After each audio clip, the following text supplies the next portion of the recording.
All right, I'm cutting it out because who the heck knows what the video is doing. It was playing, now it's not playing. I don't know. What's the problem is? As you know, we're back in the Morgan Thomas show.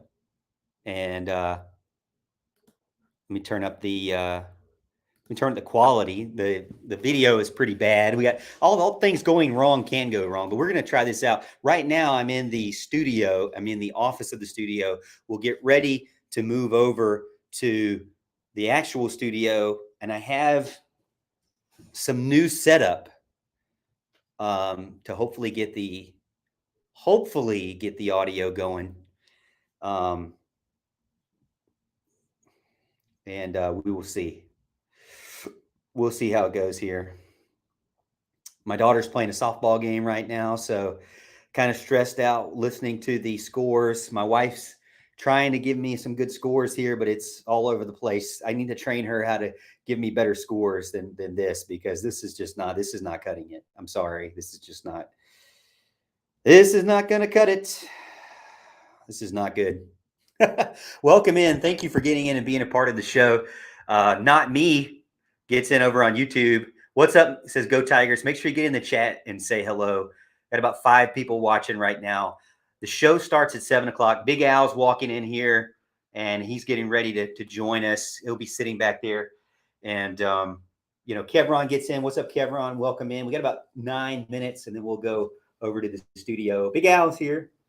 And, Big Al. So to kind of tell you what my thoughts were tonight, first of all, so you guys get some behind the scenes of our pre-show warm-up. We don't ever do this, but I'm going to pretend like we do it. I like it. So Tigers for Tatas starts this month, so I'm going to start out with that. All right. I know it's not sports really, but I feel like it's very important to the channel and to Tiger fans. Dabo Sweeney started out with it. So I figured if the head man starts out with it, we can start out with it. So that might take up segment 1. Okay. We'll talk about Tigers for Tatas. I got a lot written up here about the mission, the outreach, how fans can donate to that cause, and then the story, of why it's so important to the Sweeney family. Sure. So that'll be kind of the first thought. My second thought was looking at Clemson, looking at the Syracuse game. We could think about who were the top players from that game. Who would we give gold stars to? Yeah. I haven't really done a ton of thought to it, but I can already tell you, you'd have to say Tyler Brown and TJ Parker because they got ACC Player of the Week. Yep. So I don't know who my third player would be. Okay. But I would like to have 3 offensive players. And I'm sorry, I'm being loud just because of this. You are being loud.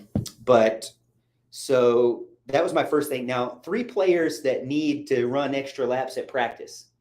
I haven't really thought about that. Okay. I really don't know off the top of my head. I will say this though. Actually, I do know 2. Okay. Barrett Carter and Jeremiah Trotter. Now Trotter got the interception, right? So he might be off my list. But honestly, the tackling is so bad from those guys right now. From everybody, but especially them. Yeah. I'm a little bit worried about that. I agree. So I don't know who my third one would be yet. We'll think through that. Okay. So I already gave you my 2, so I kind of spoiled the show for you. But well, that's your 2. That was just 2 on defense. They can be from offense or defense. Well, we'll just do 3. Because I know who my third would be. Oh, okay. But I don't want to spoil it. Oh, don't spoil it. Don't spoil it. Okay. And then the other thing is, a lot of people said, well, Clemson has had, they very limited of what they have to live for, what they have to fight for, what they have to win for, other than the South Carolina game. Right. So I say, let's see how much needs to happen to get to the ACC Championship game. There are many different paths that need to have happen. Oh boy, yeah. And the biggest thing is that Clemson is not in control anymore. No. And so there are ways to still get to the ACC Championship game. Yeah. There's still time available in that way, but the concern is that even possible? Yeah. I feel like I'm hearing music. It's probably coming from the studio over there. Stuff they're playing. I feel like I'm hearing music or something. You got music on in the background? What are you doing? I mean, I know there's music out there because of Walt's show, but Walt's on the air right now. He can't be Oh, well. He Anyways. can do what he wants. So the path, there's Duke, there's Louisville, there's North Carolina, there's Miami in the way. Yeah. Florida State, you just got to let them go. They're going to be, they're probably going to be your opponent. Numero uno. Yeah. So, but there's some reason to hope, so we can talk about that. Another question was, I had a question and answer. So I took a couple of articles about Cade Klubnik and Garrett Riley, and I just tried to think of questions and answers kind of thing. So here's a few questions for what we'll do tonight. Is Garrett Riley playing a significant role in Cade Klubnik's development? Yes or no? Some people criticize Garrett Riley because of the mistakes. Sure. So I'm just wondering, how much do you put into that? Okay. How would you describe Cade Klubnik's playing style 1 month in? What I've said, young Simba. You can't take young Simba from me. So he's not Mufasa. He's definitely not he's definitely not adult Simba taking back over Pride Rock. But, he's got young Simba in him, I think. That's my thing. Okay, so then what do you think about Garrett Riley's coaching style on the sideline? He's kind of he has a certain demeanor about him. Mm-hmm. I'm curious what you think. Okay. These are questions for you guys too. What's the contributing factor to Cade Klubnik's growth? What do you think is going to be a big contributing factor? Has Cade Klubnik shown improvement over the season? Yes or no? Can you provide, or do you have an example off the top of your head that you could think of that shows that Cade is improving? Is there a particular game that you feel like has been Cade's best game? And, what has he done differently? According to, what do you think that, that's the same question. I don't know why I asked that twice. But anyways, what can we expect in terms of Cade Klubnik this year? And those are some questions. So that's more Clemson stuff. Yeah. I also wanted to, I know this is kind of off of what we do, but Tony Elliott was offensive coordinator for Clemson. Mm-hmm. And they're 0-5 right now. Yeah. So I wanted to talk about him, and I got some notes about him and his situation. He's had a tough schedule against teams that are good, or at least decent, difficult teams to beat. Sure. They're not just pushovers. And he's 0-5. And, I'm just curious, are you surprised by that or not? His situation with him leaving Clemson wasn't what you would typically say would be. Well, I won't get into it very far, but that's basically kind of the thought process is what's happening what was expected to happen. Okay. Are you shocked or not? What do you think will happen? Maybe we can look at their schedule real quick and just see. Then I wanted to really get your thoughts on this, and I wanted to get the fans' thought on this as well. Deion Sanders 1 month in. I know we have all these thoughts about Deion Sanders preseason. Mm-hmm. We all had all these thoughts about Deion Sanders post TCU win, post Nebraska win. Now that he's taken some lumps, even though Southern California shows that they still have a trash defense. Yeah. But Oregon was not to be messed with. That's right. They weren't playing. So now that we're got a few lumps under us, is this whole, statement, the movement of where is it at? Are we coming? That's the title. We coming. Yeah. Is it still believable even after losses? Because he's still saying it. Yeah. So can he keep up this style, this way of promoting his university? Do you like it or are you not? What are some good things about it? What are some maybe things that maybe are ruffling some people's feathers? Maybe, I don't know, but just some thoughts there. I don't know. I know you don't do a ton of NFL, but I did take a look in the Jaguars update. I looked at a couple of the players that are doing well, and the big showdown, the Josh Allen Bowl. Yeah. So we'll take a look at that. I'm curious about what your thoughts are, if you have any. And then I have a special, just parting gift to the fans. We'll obviously have our token Gamecock fan. He'll be there. Oh, yeah. And a special time is a gift monologue. Okay. That, I just wanted to put everything in perspective. All right. A little touchy, maybe bring a tear to your eye. Perspective for morning. Yeah. That'll be at the very end, just for fun. Okay. We do have the picks against the spread. By the way, it's 7:00, so we're getting close. But I haven't looked at any of the week 6 pick'ems. But we could take a look at those. Have you looked at what some of the games of the week? Like the stations games of the week? No, I don't even think they've released it, but I'm just looking at. No. I like the fact that you have like 27 topics because we know how that goes. Oh yeah, my 27 topics never go. But see, hey, I have this new card that Lawton Swan has advised me to get that will hopefully plug in properly. So it tricks your computer into thinking that this is a microphone. And so we'll see. All right, everybody. So, hey, we're going to take a second. We're going to get over there into the new studio, and I'm going to try to plug in everything and get it going. So bear with me. I know last time you could hear us in the studio, but you couldn't hear the show, and that's all because of the plug-in. So we're still working on it, but let's head out there and let's see what we got going on for today. Here we go. We're going to the studio. Beautiful studio. Look at this. I'm about to pass out. Walter, Mr. Deptula, he is out. We're moving in, moving in into the studio. Rona doesn't want to be on camera, so we won't show her, but we will move over. And in to the Le Studio. All right, thank you, Big Al. Yep. And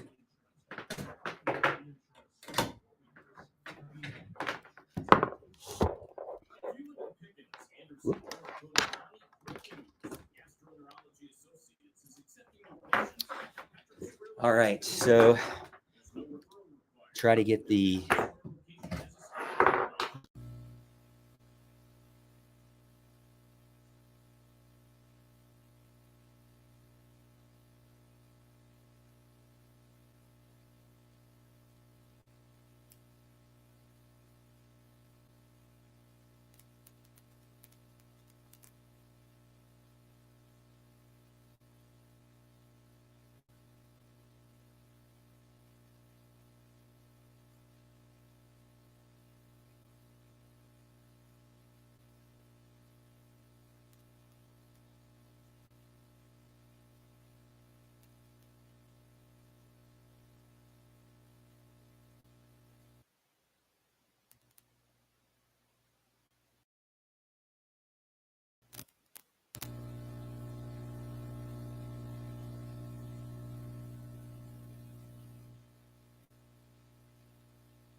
Try a single watch or purchase a monthly.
honestly, but we can work on it. You are a good friend, That's what you say.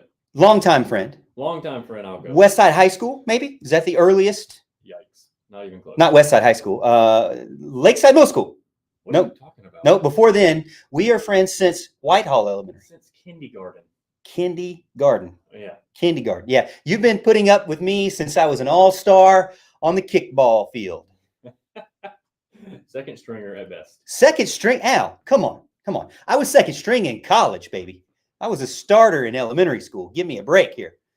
I appreciate everyone being a part of the show. Again, 105.5 and 97.5 The Roar. Also over on YouTube. Still working through the audio because I don't know what I'm doing. I'm trying to figure it out. You are now hearing on the audio over on YouTube the behind the scenes. So if you like a behind the scenes effort, or we call it Hard Knocks Morgan Thomas edition, you could see that over on the YouTube channel at the Morgan Thomas Show. And over on my Twitter page, or excuse me, I do this every week, X page at the Morgan T Show. I still got to do my passing charts. I haven't had a chance to put them out there yet. I'm looking forward to it because a lot of fans out there said, Morg, we have got to see the passing charts because of how amazing that Cade Klubnik did, basically against Syracuse. But I will say they are continuing to improve. Overall thoughts, leaving the game, walking out, I guess turning the channel, Al, if you will, because it was an away game. Did Clemson do what they needed to do to continue to improve? That's the biggest question. Are they continuing to build on the previous week? I think so. And you can let me know at the Adams & Co. Roofing text line, 864-654-7627, or over on YouTube. You can put it in the chat as well. That's the question. Did they do what you think they needed to do to improve? Yeah, look, I think there was a lot of good and a lot of bad in that game, and you could really go either way. But I think they are doing what they need to do to improve, and particularly, I would point to the third and long scenarios. I mean, it wasn't very long ago, as in just a couple of games ago, where it felt like Clemson, if it was 3rd and 7 or longer, almost no shot of getting it, and it seemed different than that against Syracuse. He just kept finding, Tyler Brown open, and they kept breaking off their routes and improvising. Cade Klubnik would get out of the pocket at the right time or whatever, and just making plays. And difficult plays, difficult throws, difficult catches. It was just good to see overall. I think that's a huge step in the right direction because that's something that makes Cade a good player. It's his escapability and its ability to get out and make plays on the run when the pocket breaks down, and he was able to do that. I think that is a big step in the right direction and going to be big for the offense moving forward. One of the things that everybody has mentioned to me is, Morgan, when I look at the passing charts that you do, those beautiful charts that you do that look like Skittles on a page, I look at those and I say, why is Cade Klubnik just dinking and dunking? And even the national announcers go out and say, that's all Clemson can do is just dink and dunk you. And it seems to be a little bit of frustration from the fan base and from myself too, because I wasn't sold on dinking and dunking. We were sold on the big play, the explosive play, the scoring in 4 or 5 plays. And that just hasn't been there for multiple weeks now. However, against Syracuse, you now have Tyler Brown, 9 receptions, 153 yards, no touchdowns, but still 47-yarder.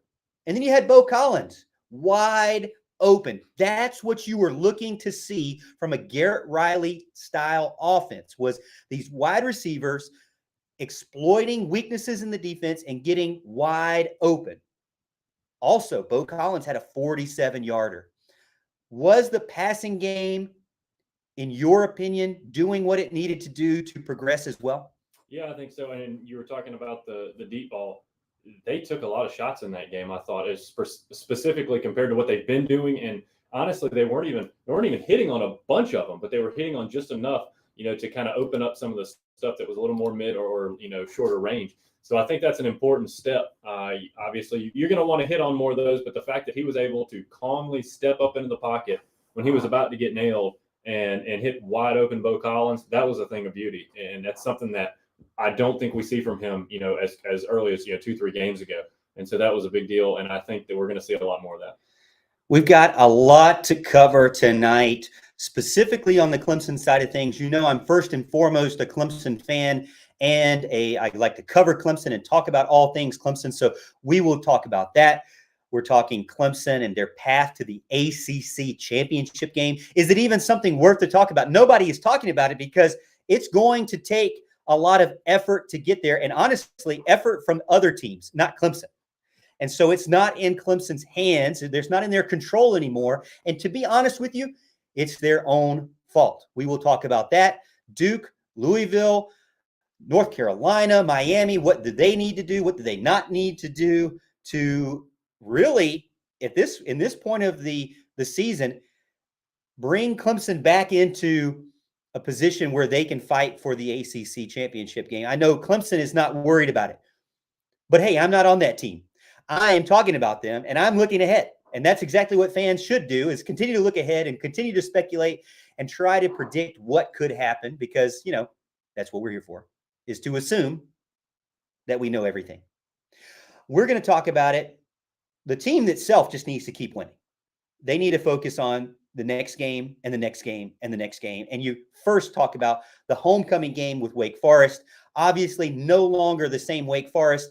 They've lost a lot of pieces. They still have some pieces in there. It's homecoming for Clemson, going to be a big turnout. I know it. I love homecoming. I love seeing the floats. I love seeing the families there. I can't wait for that game in Death Valley. And as Dabo Sweeney mentioned, it's basically the last home game before you start bringing out Christmas decorations. Yeah. So that's kind of scary to believe that you're not going to see Clemson back in the Valley for a couple of weeks. But I understand that Clemson is focused on Wake Forest. We will look at the other teams in the ACC to see where they're at. I have some question and answer. I talked about this over on the YouTube channel pre-show, but I have a fun question and answer segment that I want to do with you, Big Al, about Cade Klubnik and where do we think he is? How do we think he's connecting with Garrett Riley right now, and what the future may hold for this season and then future seasons as well? A lot of questions still out there about Cade. Can he be that guy? We all assumed he would be that next guy, but we really didn't notice or really kind of admit to ourselves that while he is showing a lot of glimpses of success and elite level quarterback play, he still has a lot to develop on. And you know what? That's okay, because he's just a true sophomore. We all want things right now. It's the microwave society.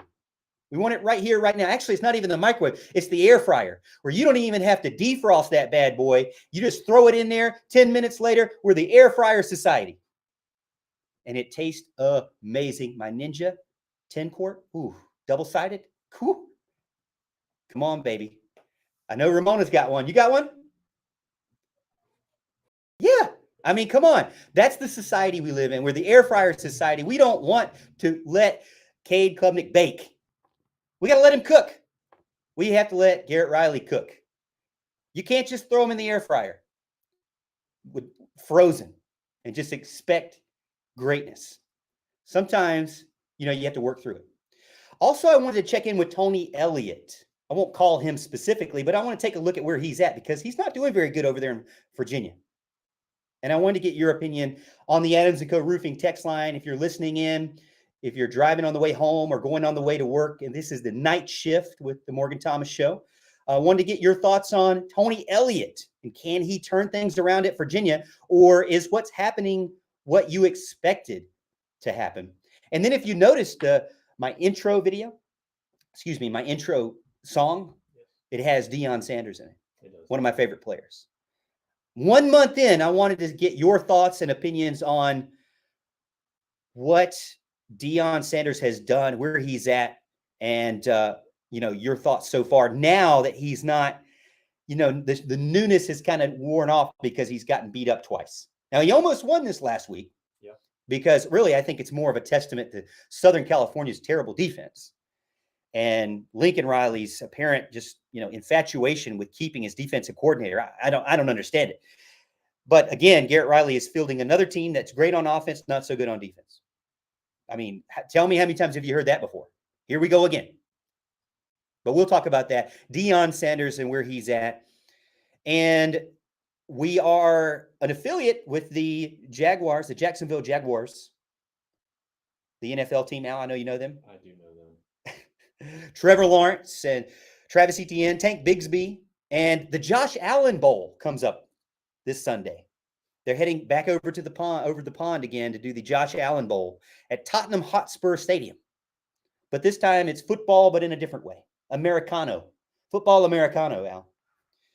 And then finally, we have our token Gamecock fan, as you know. At the end of every show, I bring in my token Gamecock fan because every Clemson fan has one. You know, we have one as well. He'll give us his thoughts on how the team is doing now after the loss to Tennessee. I know he's probably hurting. I'm waiting for his text. And then finally, I'm going to leave you with a special monologue from the heart. But I'll save that one. Before we go to break, I did want to talk about something that's very, very special to all of us here at The Roar. This month, we have a very, very special mission.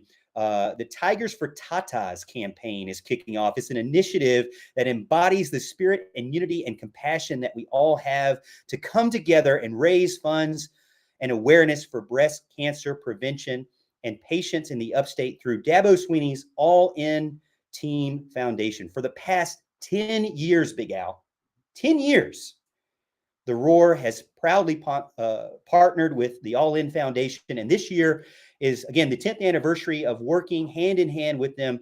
The impact of our collective efforts has been nothing short of remarkable. You're looking at over $2 million raised and donated for breast cancer prevention, technology, research, and early detection since 2009. Together, we have made a meaningful difference in our society for many, many families in the upstate. Clemson fans or not, it's been a special thing for me because my family has been impacted by it. I know Qualk and Ben has talked about it. I know Walt, he's going to do his special road rage auctions that he does with Clemson memorabilia and experiences.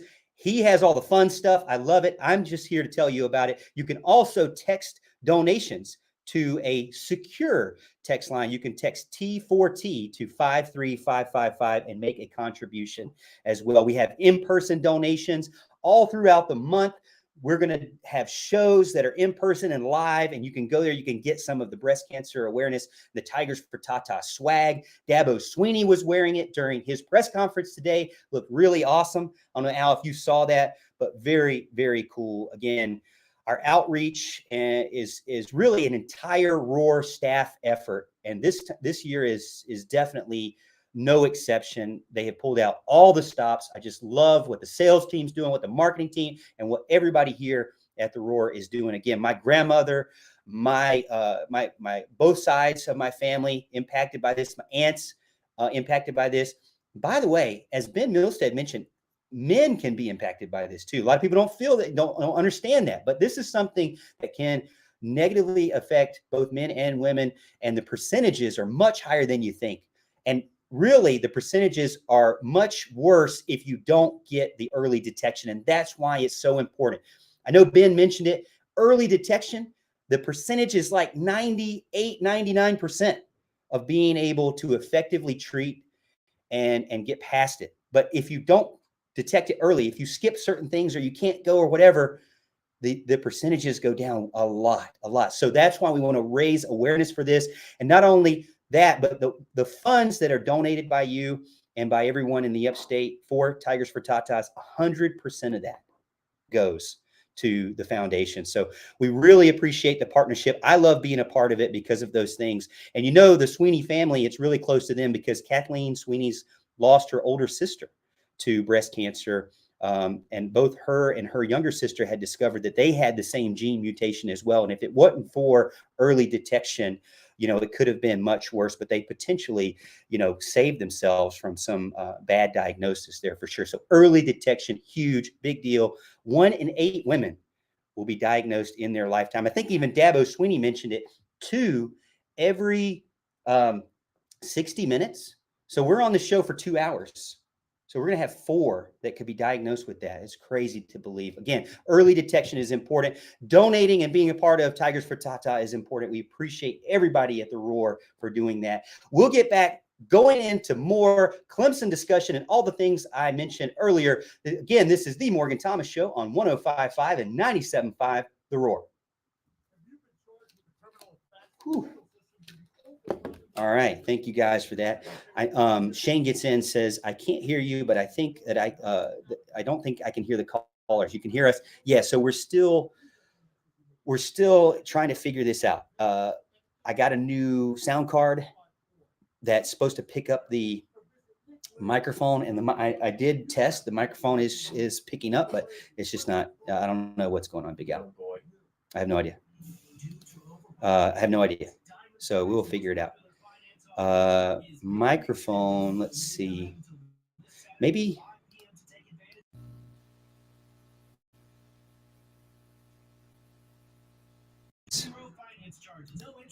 When I turn it to the audio device, it doesn't pick it up for whatever reason. Oh well. One day at a time. Oh, maybe that's it. I think that it's plugged in first. That would be good. Maybe we got to plug it in, guys. Oh,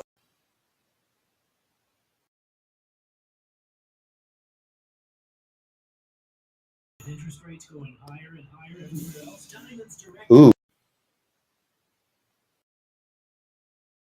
Ends this Saturday and will not be extended again. 5 years. It's like trying to work.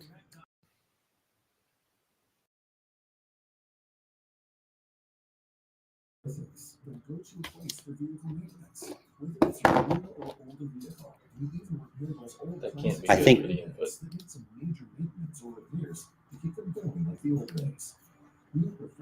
Who knows? What do you mean it can't be good, Al? You got it all cockeyed. Yeah, it's not.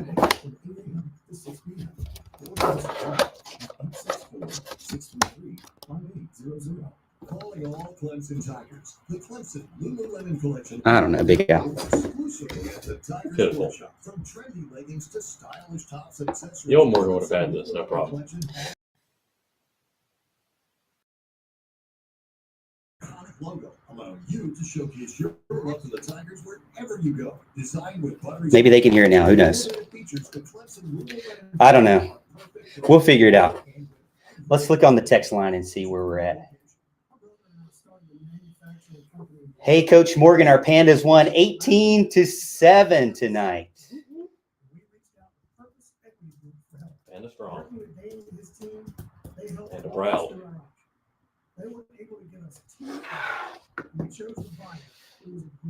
All right. Yeah, I don't care. Oh, well, actually, leave. Just do them in order. Yeah.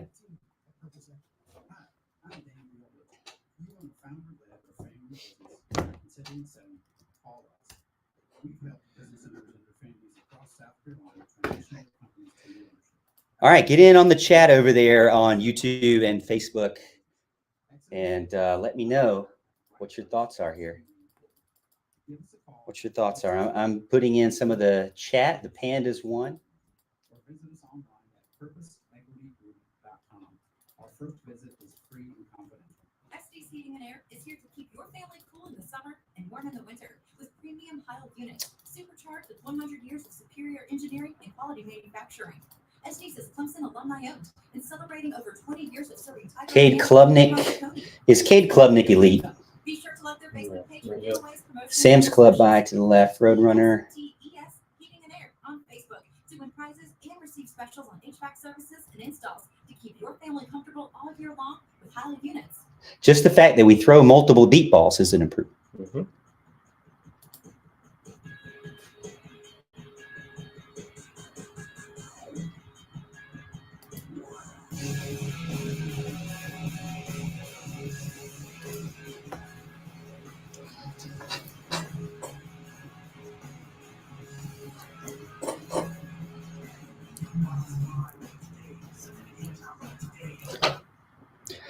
Welcome back into the Morgan Thomas Show on 105.5 and 97.5 The Roar. I'm your host, Morgan Thomas. We appreciate you getting in, whether you are driving home or driving to work. Hope you stay safe. Hope you enjoy the discussion. We're going to get into more discussion about Clemson upcoming weekend versus Wake Forest, some thoughts back on Syracuse, and some just general college football discussion. We're going to have some fun tonight here on the night shift with Morgan, Ramona, and Big Al. Alan Adams with me. Also want to give a shout out to the Pandas, 8-and-under softball team.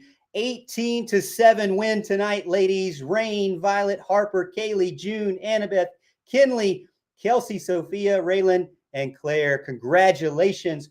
Great, great win for the ladies out there. 18-7 representing the Pandas. Not bad. You know what I always say, Big Al, when I rally them up, I say, hey, Pandas are cute and cuddly, but not when the pitches come.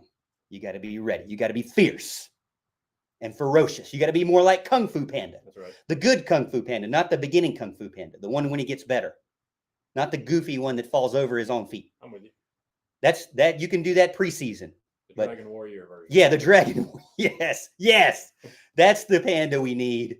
That's the Panda they got. 18-7. Back in their winning ways, back in their big hit ways, because Al, I didn't know what happened.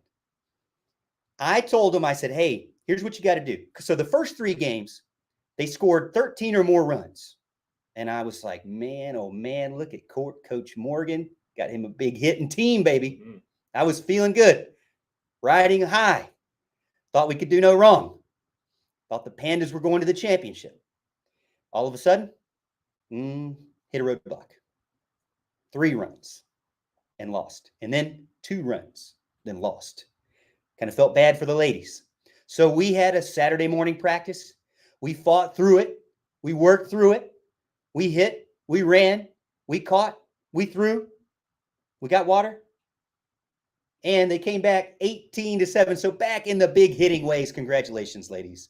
Love it. Love it. Always fun. Cannot wait for tomorrow night's game.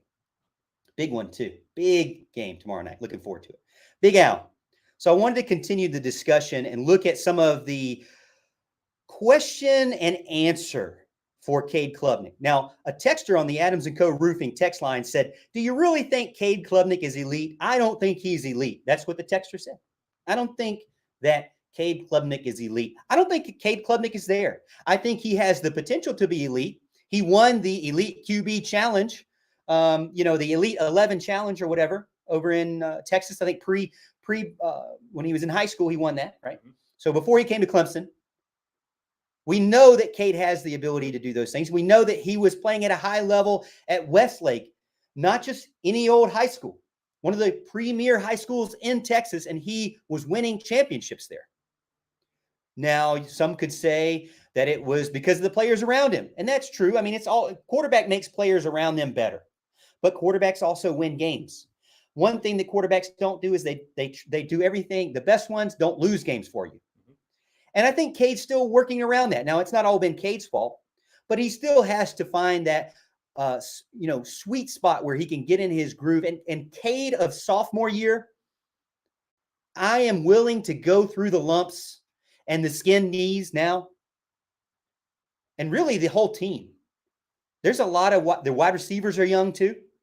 The offensive line, there's a bunch of young guys on the offensive line that are fighting for playing time. I'm willing to go through the skint knees and the mistakes because what I'm seeing is progression. Every single week, we want Clemson to improve, and they are doing that. Are they still making mistakes? Yeah, they're still making mistakes. Undoubtedly. Is Garrett Riley playing a significant factor in Cade Klubnik's development as a quarterback? Of course. But you hear things about like after the Duke loss, after the Florida State loss, well, is Garrett Riley really the guy to do this? I mean, is Cade Klubnik really the guy? I think they still are. But I think, again, we have that air fryer mentality. We want to throw it in, frozen, and get it back out in 15 minutes and be done and ready to eat. It's not going to happen. Not going to happen in this season. So this season, to me, is a developmental season for the offense in specific. But to get through it, and also I think it's a huge challenge for Dabo to show us what he's really all about. If he's a top coach, which we believe he is, we know he is, he got them to the mountaintop once, he can do it again, and he also knows how to navigate adversity. And he's going to teach this team how to do so too. I think they'll be better Cade Klubnik a la senior year, a la junior year. As far as this year, though, do you feel like Garrett Riley's doing the right things to make the right impact on Cade Klubnik? Yeah, I would say so. I mean, I think in the beginning, when we were frustrated, with how the offense was going, a lot of that had to do with turnovers, of course. But even without them, the offense still looked like the offense from the past couple of years, and that's not what we wanted. That's not what we were promised, and I think everybody was frustrated with all of that. But I think what he was doing, he was taking the simple throws, the check down routes, and the safer throws, so to speak. And it just wasn't looking any different, any newer. It wasn't looking innovative. It wasn't looking creative in any way, shape, form, or fashion. The tight ends were not, being involved like we've been promised, and it just looked like the same old, which I think is difficult for fans to understand. But I mean, obviously, he was trying to get Cade into a rhythm and giving him some easier throws. And you've seen over these past several games how Cade has progressed, and we've talked about it here. He's not. I don't want to say he's not making the critical mistakes, because if you watch the game on Saturday, there were two that very easily could have gone back to the house. And I think that's just who Cade is, and we've talked about that a little bit too. He's a risk taker. Okay, he's got a little bit of that Brett Favre gunslinger mentality in him, and he's going to make some mistakes. He's going to put the ball in jeopardy at times. But the key is not to let it kill you, and to not to let it get in your head and destroy the rest of the game. And I think that's one of the things he was also able to do on Saturday when he did throw those almost pick sixes or almost interceptions, whatever they may be. It was the next play. He was making a play and finding Tyler Brown on 3rd and 12 or whatever it may be. So, yeah, I think he's progressed a lot just, very quickly in these first few games. And I'm excited to see where he can go the rest of this season. And, by the time South Carolina rolls around, and hopefully that's a big revenge game for Clemson. And I think by next year, he's going to be the guy we all expected him to be when he got here. Looking at some of the situational stats. Now, a texter on the Adams & Co. roofing text line gets in and says, we talked about leaning in on the run game early for Clemson. Doesn't feel like that has developed like we thought. Now, I will say this. If you look statistically speaking, first down, okay, this is according to CFBstats.com. First down, Clemson is 6.33 yards on average, rushing the ball first down. Is that a shock to you for me to say that? It is, yes. So they have 99 attempts, 627 yards for 6.33 yards average, and 5 touchdowns on first down. So by and large, their most successful down running the ball has been first down.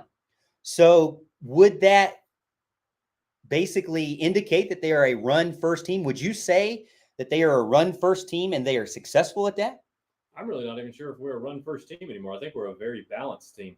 I think we expected to be a run first team coming into this season, even though I know it's the new, the Riley offense, and you expect it to have people schemed open, which we've been talking about a lot as well. And they were going to be able to take the deep shots and pass the ball all around the field. But I think most people thought that Shipley and Maffa were your best and proven playmakers, and that's who you were going to give the ball to. And I still think they've certainly got their fair share of carries, but I don't know if I consider us a run first team or not. I think we're just a balanced offense all the way around. Situationally on first down, Clemson, when you look at the passing, they have 575 yards total for first down, 55 completions, 82 attempts, so 67.1%. The percentage rates are really good for Clemson as well. I know a texter also gets in and says, I'm excited to see those balls that are beyond the 20-yard line. That's one thing that I feel like when you look at the passing charts over the past couple of games, they only really attempted deep balls a couple of times. Now, they only had 3 successful deep balls past the 30-yard line. Past 30 yards for 4 games. Now, typically, Garrett Riley's offenses and even offenses in the past with Clemson have had more than that per game, more big passing plays than that. And actually, Clemson at the time was not ranked very good in its big-time plays as far as passing plays go. Now, what you saw against Syracuse was that start to open up a little bit, and the situation where Bo Collins was able to do a double move and get wide open. That's the type of play that, honestly, have you really seen by Clemson in 3 years? Someone be wide open off a double move? I wasn't expecting it from Bo Collins, honestly. I was expecting it from Tyler Brown because he's been the superstar for Clemson so far as the wide receiver goes. He's the ACC Player of the Week offensive. So I expected a nice little double move from Tyler Brown, but then to see that from Bo Collins, even though he has a tendency to disappear. He only had 2 receptions. So he gets in, he does some things that have good things, and then disappears. The more consistent guys have really been Tyler Brown and Troy Stellato. Yeah. As far as every single play, you expect them to do something. Mm-hmm. Bo Collins still, even though he's really the number 1 outside guy, comes and goes. But it was good to see when he was there, when he got his opportunity, he was wide open. Yeah, it was good to see. I remember texting a friend of mine as soon as that happened. I was like, did I just see a wide receiver wide open for Clemson? Because it never happens. No. And it was awesome to see. And I certainly hope we can continue to see that. Now, in order to do that, obviously, the pocket's got to be there. Cade's got to, stay and being like he's been doing, be calm and step up in the pocket, knowing he's about to get hit and find those receivers. And I'm in full agreement with you. I think Tyler Brown is the guy you would have thought would have done something like that. But I don't care who does it. As a matter of fact, I like that Bo Collins was the one that was able to do that, because that means, that's just another playmaker. And maybe he's, trying to take the next step in his game. I like that you mentioned Troy Stellato too. He's just been given so much grief for so long a time. And we knew the kind of recruit we thought he was. We saw the film. And you talk about the one clip that made him famous over and over again. The talent was always there. It's just, could he stay healthy? He's healthy. He's showing what he can do. And I like that he has a lot of, Tyler Brown in him, in the fact that when a play breaks down, he's finding the space to be open and give his quarterback an out. And that's kind of, he got the touchdown doing that, in this game as well. So that was fun to see. I do have to make fun of him because he did miss one right through his hand. But he's done so much, and it's so awesome to see. And I can only imagine that, nobody in Tiger Nation thought Troy Stellato was going to be this big of a factor so far in this season. And he's been absolutely outstanding. Look forward to see what he's got over the rest of the way. He really has shown that willingness to fight through and believe in himself. When no one else believed in him, Troy Stellato stayed the course. I think it's a testament to all of us. We all have situations in our life when people don't believe in us, when our backs are against the wall, when our knees give out on us, when our jobs disappear. There's all obstacles and adversity, and I actually like seeing this, because this is kind of what college football is about. These are young men. Many of them are not even of the legal drinking age, and they're still trying to figure out life. They're just trying to get a girlfriend. They're just trying to pass a class. They're trying to get to workouts on time without having to do extra laps because they were late. Those are the types of things they're having to go through and figure out, while still being on the biggest stage at their career and winning games in front of us who are, again, air fryer fans, ready for something right here, right now, don't want to let it cook. What do you think about Garrett Riley's coaching style with Cade Klubnik? A lot of people in here saying that they do feel like that Cade, if you give him more time, his demeanor is perfect for what you want. I like Cade's demeanor. I want him to be the goldfish. I want him to forget things and move on to the next thing. Flush it, as they say, even though I think our toilet has been broken the past couple of weeks. It seems like we just can't flush that last little bit of turnovers. That's what I'm talking about, Al. Turnovers, right. Not the other thing. Sure. We can't seem to do it, but be like a goldfish, forget about it, move on to the next thing. Cade Klubnik seems to be that guy. Now, I don't want Cade Klubnik to lose his ability to continue to press and be a risk taker. He's a dynamic player. He's known for his intensity. He can be emotional at times, not as emotional as Will Shipley by far, but still, Cade is that guy, high energy guy that's going to rally the troops, that's going to be, I think, what you need in the leadership role at Clemson, at any high profile college team, really, honestly, any team. You need a leader like Cade Klubnik. I think he is developing into that, at least on the outside. I don't know the locker room, but to me, he's saying the right things. Hopefully he's taking responsibility for the things he needs to take responsibility for, maybe even taking responsibility for things that maybe he internally doesn't think it's his fault, but still, as a leader, sometimes you just take the hit. Hey, that one's on me, guys. Even if you're in your mind, you're thinking, nah, that wasn't on me. Sometimes a leader just takes it. Says, you know what? I can handle it. I'm going to take the adversity. I'm going to take the blame here. I'm going to continue to pick this team back up and lead. Cade Klubnik, I think, has that demeanor. If he's still building it, I think he is. because again, he's a sophomore, true sophomore. Now, Garrett Riley, he's a young offensive coordinator as well. He's had success, but still he's learning some things as well.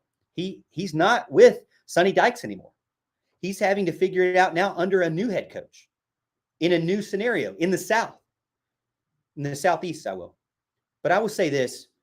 He has a big contrast between Cade Klubnik. He's not a Brent Venables by any means. No.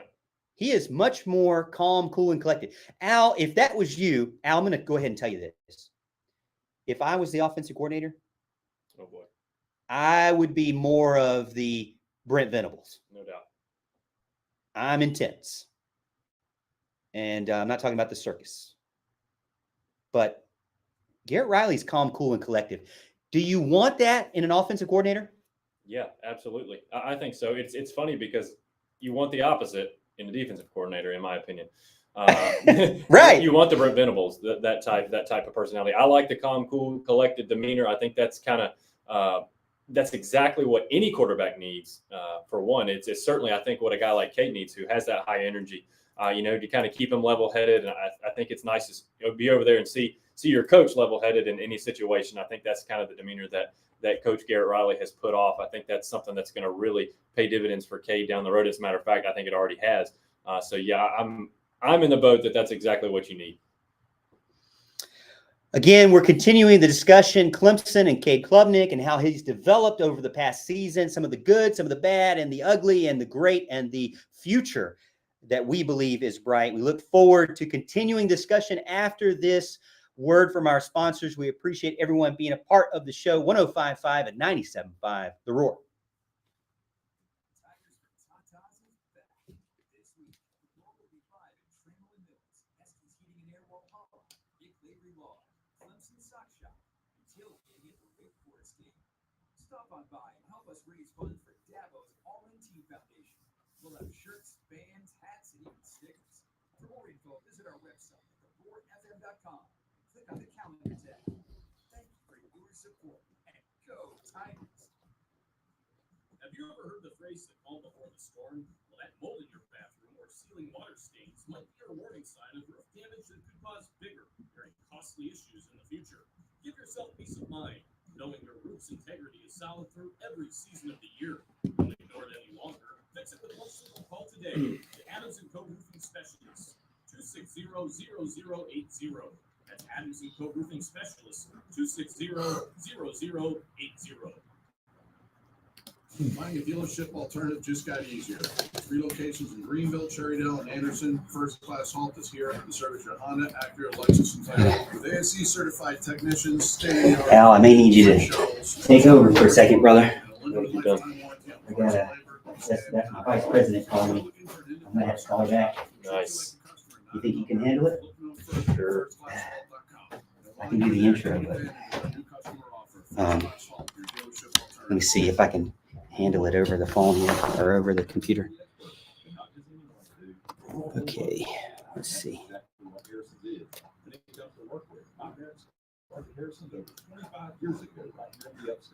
They focused on workwear and work boots. Now we've expanded across the Carolinas and have grown into the home of work, Western, and wow. We proudly carry areas, Carhartt, Cinch, Southern Pride Cotton, Wrangler, and so much more. Come see us in Spartanburg and Malden. Visit Harrison'sUSA.com. Health insurance. How can you possibly choose the right plan when there are 64 plans to choose from? Well, that's not Maybe right. you just turned 26 and need to buy insurance for the very first time. Maybe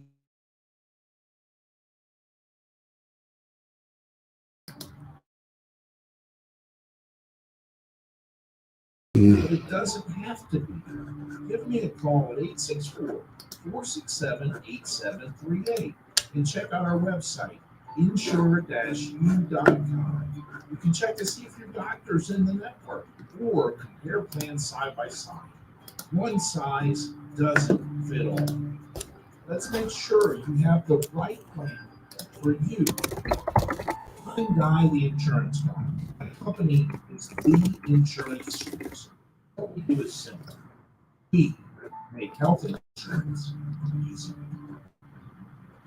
I'm Will Davis from Davis & Logan. It's important to me to always remember why we do what we do as litigation attorneys. And that's to help people. But more specifically, it's to help people by creating a path forward after catastrophic event. When someone walks into our office, they've likely experienced the worst day in their life. They've lost a loved one, they're catastrophically injured, their family's falling apart. The second you walk into our office, you have personal involvement with an attorney. Our personal involvement continues until the case is concluded. Contact us today at David Scott Law. Let us see how we can help. Tiger-Rama 67, Kilmarnock. Friday, October 6th at 7 p.m. in Memorial Stadium. Music performances by Waka Lane. Hits from student athletes and even a special effects and fireworks show. Purchase your tickets now at ClemsonTigerRama.com. Student tickets $10. Promotion only $15. Proceeds benefit Tiger-Rama Scholarship. Your family and celebrate the true spirit of Clemson Tiger-Rama 67. Get your tickets today at ClemsonTigerRama.com.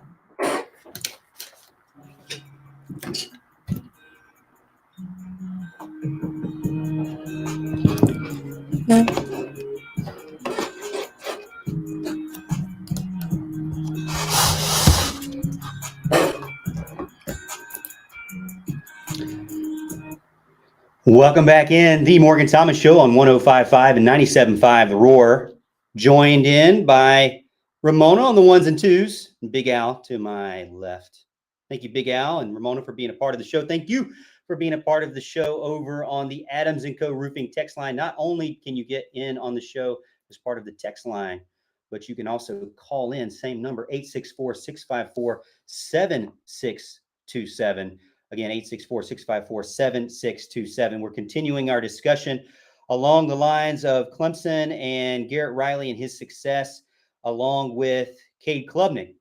Now, we finished the last segment talking about the demeanor that Garrett Riley has. And you mentioned one thing. It's kind of interesting. You want to see that from the defensive coordinator. You want to see that guy that's this very intense, screaming, yelling, get back coach at the defensive coordinator position. You don't want to see it in the offensive coordinator position.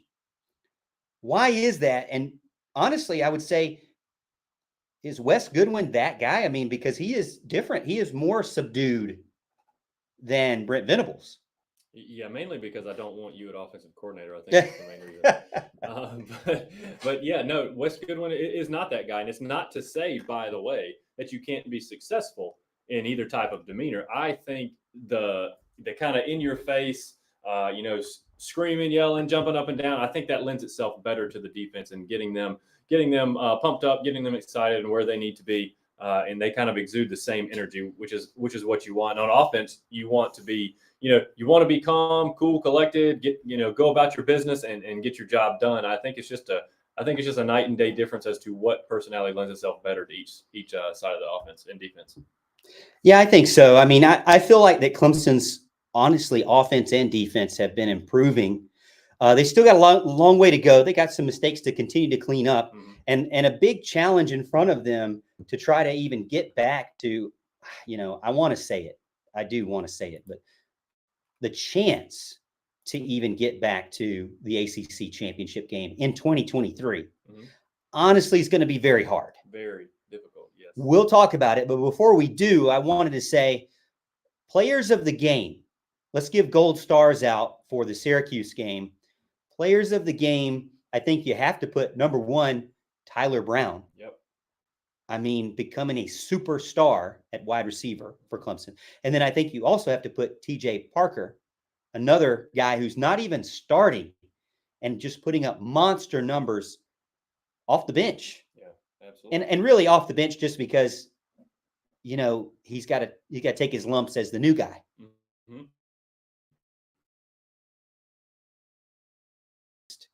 And that's okay, because that's going to develop character if he accepts it, which it seems like he is. Yeah. So TJ Parker, Tyler Brown, and it's hard for me to say a third gold star. I mean, you could always say Peter Woods, because he's a dominant force in the middle of the defensive line. Clemson does a really good job on that defensive line, I think. Yeah. But anybody else that you would maybe pitch to me as a gold star? Yeah, I don't see any reason why you can't go Cade Klubnik here. I think he's an obvious choice. I think he did a really good job. Like I said, he put the ball in jeopardy twice, and it could have ended badly, but it didn't. And again, that's just the guy he is. That's the kind of plays he's going to try to make. And he did a lot more good that we talked about him stepping up in the pocket and being a little more calm, even though the rush is coming. We talked about him getting out of the pocket at the right time and, making some plays on the run. He made some tough throws, some difficult throws, made some long 3rd and down conversions. It's not all Tyler Brown. Somebody's getting him the ball. So I definitely think Klubnik could be one of those guys. Cade Klubnik. I mean, obviously he's continuing to improve. He threw a ton of deep balls, 23 for 37, 263 yards, 2 touchdowns, no interceptions. Again, he had that one, but you would kind of call the fumble Jake Brenningstool. You'd call that one on him. Oh, yeah. So Jake Brenningstool lost a fumble there, but overall, nothing disastrous, right? Like you had seen. Now, on the other side of things, as far as players that you feel like deserve to maybe have extra laps at practice. Mm-hmm. Now, I'm going to be controversial here because they did lead the team in total tackles. Yep. But the linebackers in Barrett Carter and Jeremiah Trotter Jr. Now, Jeremiah Trotter Jr. had an interception that was really exciting. But I got to be honest with you. At least at the beginning of the game, it seems like it takes them quite some time to start tackling. Mm-hmm. They allow runners to get past them and to get extra yards, either because of over pursuit or just not wrapping up or whatever. But it seems like earlier on in the game that is something they've got to work through as tacklers. Yeah, I don't think you're taking a crazy stance with me because I agree with you 100%. As a matter of fact, when you come into this season, I think most people were excited, were pumped up about 2 of possibly the best linebackers we've ever had on the field at the same time. Going to be out there making plays. I've been disappointed with their performance so far.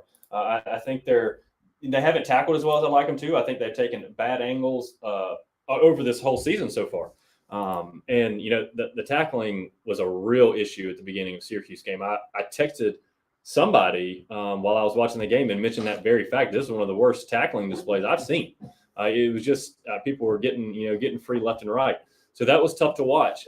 And these guys have the ability. We know they have the ability. Like you said, that interception by Trotter was a thing of beauty. As a matter of fact, it reminded me of the Leggett catch in the national championship.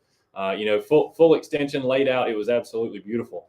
So I'm glad he was able to, make that play at the end. I don't want to say redeem himself because depending on who you ask, they might have thought he played great. But I just thought that these guys weren't even going to be a question at all. We knew what we were getting. And I just haven't seen the level of what I thought we were going to get from them so far this year. But yeah, I totally agree with you as far as the ones that might need to run a little extra.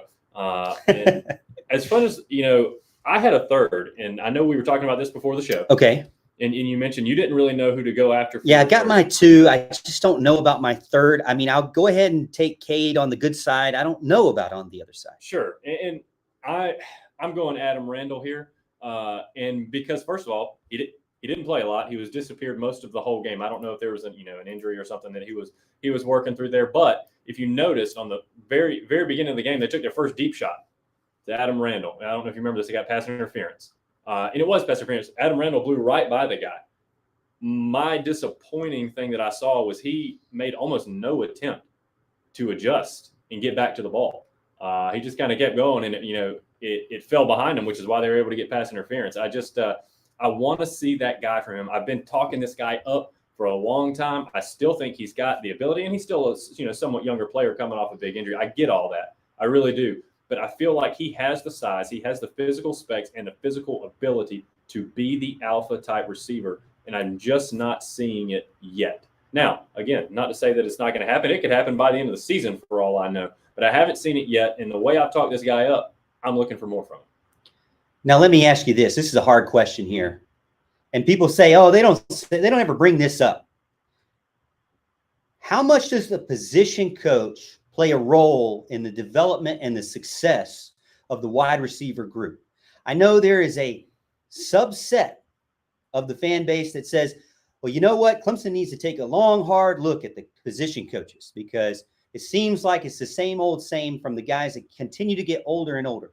Now, from my perspective, being a little bit older and being a coach myself now, even though it's 8 and under, there is really only so much you can do. Mm-hmm. You can teach them the fundamentals. You can get them to come to practice. You can go through the drills.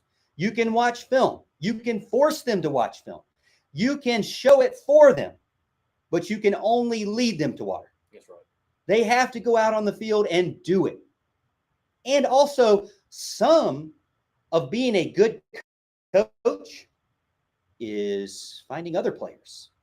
And to be honest with you, are you disappointed in Tyler Gresham? I am actually not. The guys that are out there, Tyler Brown, it's a guy, Tyler Gresham guy. Antonio Williams, guy, Tyler Gresham guy. He's going to be bringing in other guys too. Next year, everybody's so excited about Wesco and more. Mm-hmm. Well, you can't be excited about them unless you talk about the recruiter. And we were giving mad props to Tyler Gresham preseason. And I think we, as fans are quick to forget, oh, well, he didn't have anything to do with those guys. They just want to come to Clemson. No, he had a lot to do with it. And a lot of these coaches, they are bought in. They're all into Dabo Swinney's vision. They're all into Clemson because they're former players. And I know that's some controversy there too. But I will say this. I think that you have some players that are being successful. Everybody wants to give credit to the player for that. Mm-hmm. You have some players that are not being successful. Everybody wants to blame the coach for that. And so that's how it goes. And I will say this. I'm a big believer in 80% of it's on the player. Yeah. Because I've been a player myself. Now, not a high-performing player at this level, but I've been a walk-on before myself. And really, the coach could put me through all the drills possible. I either have the God-given talent and the desire to get better and the desire to learn and improve on my talent and skills that God gave me, or I can go through the motions. It doesn't matter how much I practice. I mean, and sometimes it's just that's what your limit is. Doesn't matter how much you go out there and drill it. You're not going to be Tyreek Hill. That's just, it is what it is. Sometimes you have to say, hey, this is the cards that you were dealt. This is the team that you were dealt. And I think that Clemson has done the best that they could do with the players that they have. They have to find ways of getting these players involved more. I still feel like Adam Randall is missing that. As you mentioned, I don't think it's Tyler Gresham's fault. I just feel like that the offense has to figure out where he works. And not only the offense, but him and the quarterback. Maybe they need to get together and say, hey, you know what? I'm not this guy. We thought I was this guy preseason. I'm not this guy. Maybe there needs to be some self-reflection there. But maybe I can be another kind of guy for you. I still think that Clemson has a glaring gap in throwing balls into the end zone. When they get into the red zone, you don't see a ton of passes, attempts into the end zone. And just really trying to push that back of the end zone, corner of the end zone, you don't see that a ton. You see it on other teams. But with Clemson, it seems more of like, let's get to the 20 and then try to dink it in. And then let's, Mickey always makes fun of me about this. He's like, there's no way an offense plans on not throwing.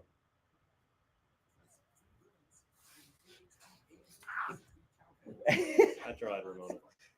You got to wave harder, Al. You got to wave harder. You got to be like, it's all right. You know what? How dare you? How dare you, Al? I'm going to blame Al for that. Because you looked over like 30 seconds before. I'm like, okay, he knows. And then you didn't say anything. It's like, oh, man.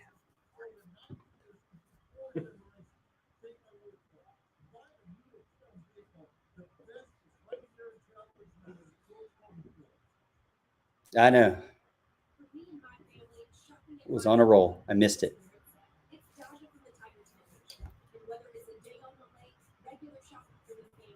Just FYI, when you're talking about Tyler, make sure you're saying Gresham. Gresham? It sounds like you're saying Gresham. I just don't want you to get made fun of for that. Okay. Gresham. Got it. I mean, I'd like to make fun of you for it, but I'm not going to. Gresham. Gresham.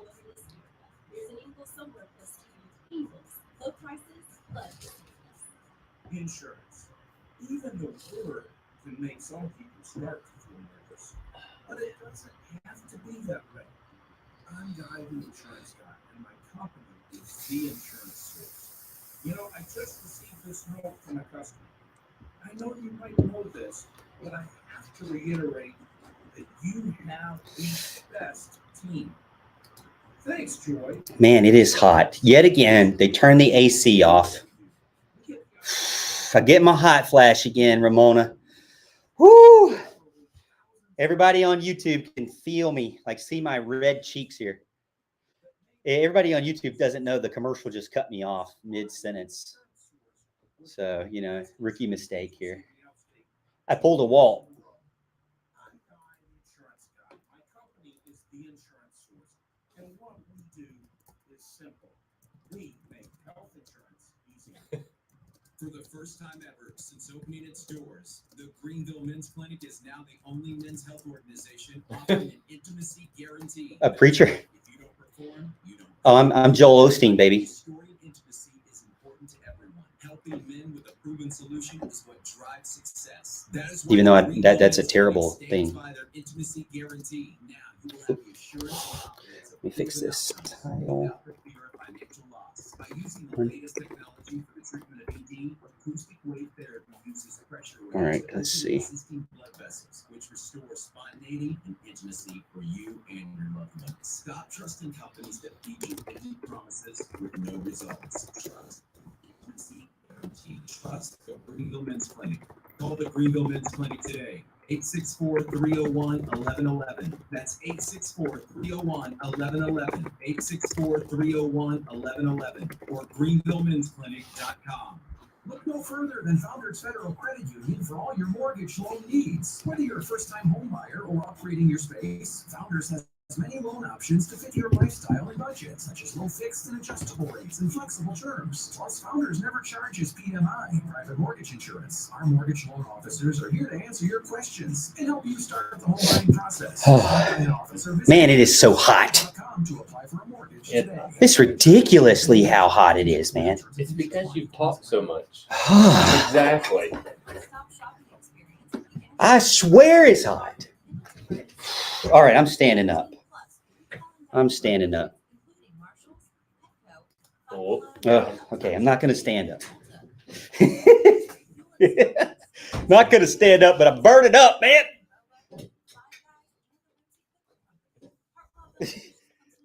Ramona, Believe me. Let's- they yeah. know it's him. Ramona, come on. Come on. Nobody thinks anything bad about you. Everybody asks me.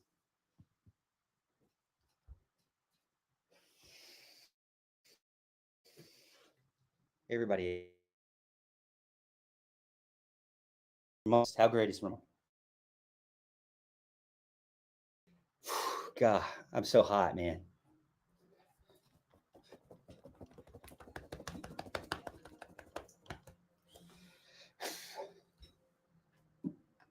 Coming back from break here.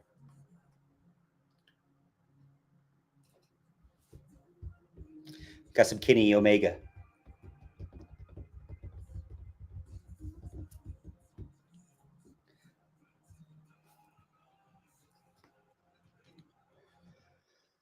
We are back in the Morgan Thomas Show on 105.5 and 97.5 The Roar. I know everybody out there is laughing right now. And you know what? Hey, if I can bring some joy into your life, then so be it. That's why I'm here. If I have to be the joke, then I will be the joke. Of course, I pulled a Walt Deptula there. And I kept going. Man, you know what? I don't even think I stopped talking during the break. Ramona says I'm over here being Joel Osteen. I tell you what, somebody needs to turn the air conditioner on in here. It is burning up.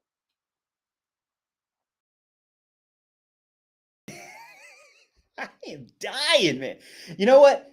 And go ahead, go figure. Here we go. On YouTube, the Morgan Thomas Show. Morgan's just full of hot air. He can't stop talking. Those are the facts. You know what? You would think I was cool enough to stay cool, but I'm not cool enough to stay cool because I'm hot. I'm burning up. But to be honest with you, I should have realized what time it was. Actually, you know what, Al? You're here. You should have seen your co-host. You're here. waving to the clock over You there. have to, you know what? You have to tap on your watch. You have to wave Do a your little hands. dance in front of You got to everybody. dance. You need to do everything. You know what we really need for people like me and Walt? We need like music like at church. Ramona's talking about I'm on my pedestal here on the pulpit. You know what we need like the church? We need like that organ that just like starts playing. I like it. And hey, we got 5 minutes, Pastor. We got 5 minutes. You have to wrap it up. Time to close them out. Time to get to lunch. Gotta get the Popeyes. Yeah, it's time to go. Got to get that top of the hour break. Ramona, cue up my organ music here. You need to just right before the 20-minute mark. I want you to just cue up some, church music in the background, like that organ music. I want you to do it, old school style, just so I know, and like slowly fade it in, so I know it's time to shut it down, and we got to go to lunch. Welcome into the Morgan Thomas Show as Morgan continues to talk and not stop even during a top of the hour break. 105.5 and 97.5 The Roar. We appreciate everyone being a part of the show and joining in over on the Adams & Co. Roofing text line, over on Twitter at The Morgan T Show, and on YouTube, The Morgan Thomas Show. Someone asked me, Ohio State fan asked me, "You're that guy on the radio. What's your show name?" And I said, it's not for you. That's what I said. He said, "What do you mean?" I said, "Well, you're an Ohio State fan. I see your shirt. It's not for you." He said, No, I want to listen to it. I said, "Well, okay. It's called The Morgan Thomas Show." He said, "Wow, really original." I said, "Well, I named it that so that I could remember the name of my show." Fair enough. I've thought about other names, The Night Shift. Does anybody make fun of the name of your show? Or is it just that guy? Just that guy. Everybody loves my show, at least in my mind. We're continuing our discussion, and I wanted to get into Clemson and the ACC because, I have all these topics in my head and I never get to them. So we might as well get to one of them. Clemson and the ACC. Let's look at the ACC standings right now. Clemson is 1-2. Ugh. I hate saying that. Just doesn't even roll off the tongue well. 1-2. Ugh. 3-2 overall. Ugh. Clemson right now behind Georgia Tech, North Carolina State, Virginia Tech, Duke, North Carolina, Florida State, Louisville in the conference record, according to the ACC standards. Not standards, but standings. There you go. Let's look at Georgia Tech. Let's look at everybody in front of them and see where we can go with this. Now, Georgia Tech already has one loss.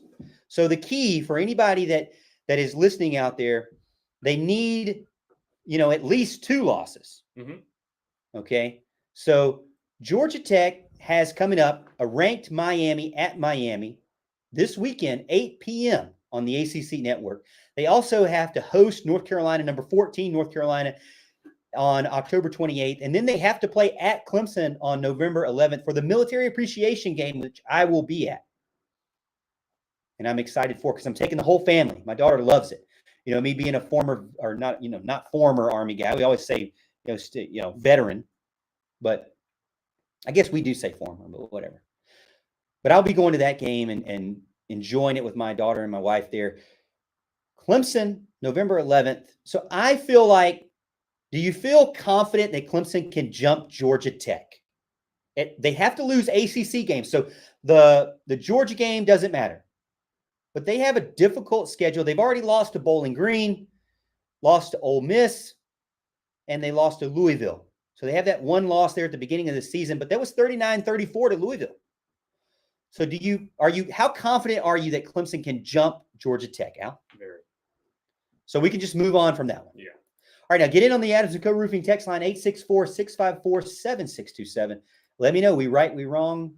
How do we feel about this? Now you're saying can, right? Very confident they can. Not that they will, but they can. Well, we don't know what anybody will do. That's on them. That's on them. Now, they already have to play Clemson, so they'll win that head-to-head matchup. Yep. If Clemson wins, we're going to say Clemson wins out the ACC because that's what they got to do. I mean, Clemson's just got to win the next game and the next and the next. So Clemson has to do that to fight back into possibly a showdown with Florida State again, as what we assumed at the beginning of the season. Clemson maybe drops one and then plays Florida State again, plays Florida State twice. Mm-hmm. Now, to even get back to that, they're fighting and clawing back up to the top.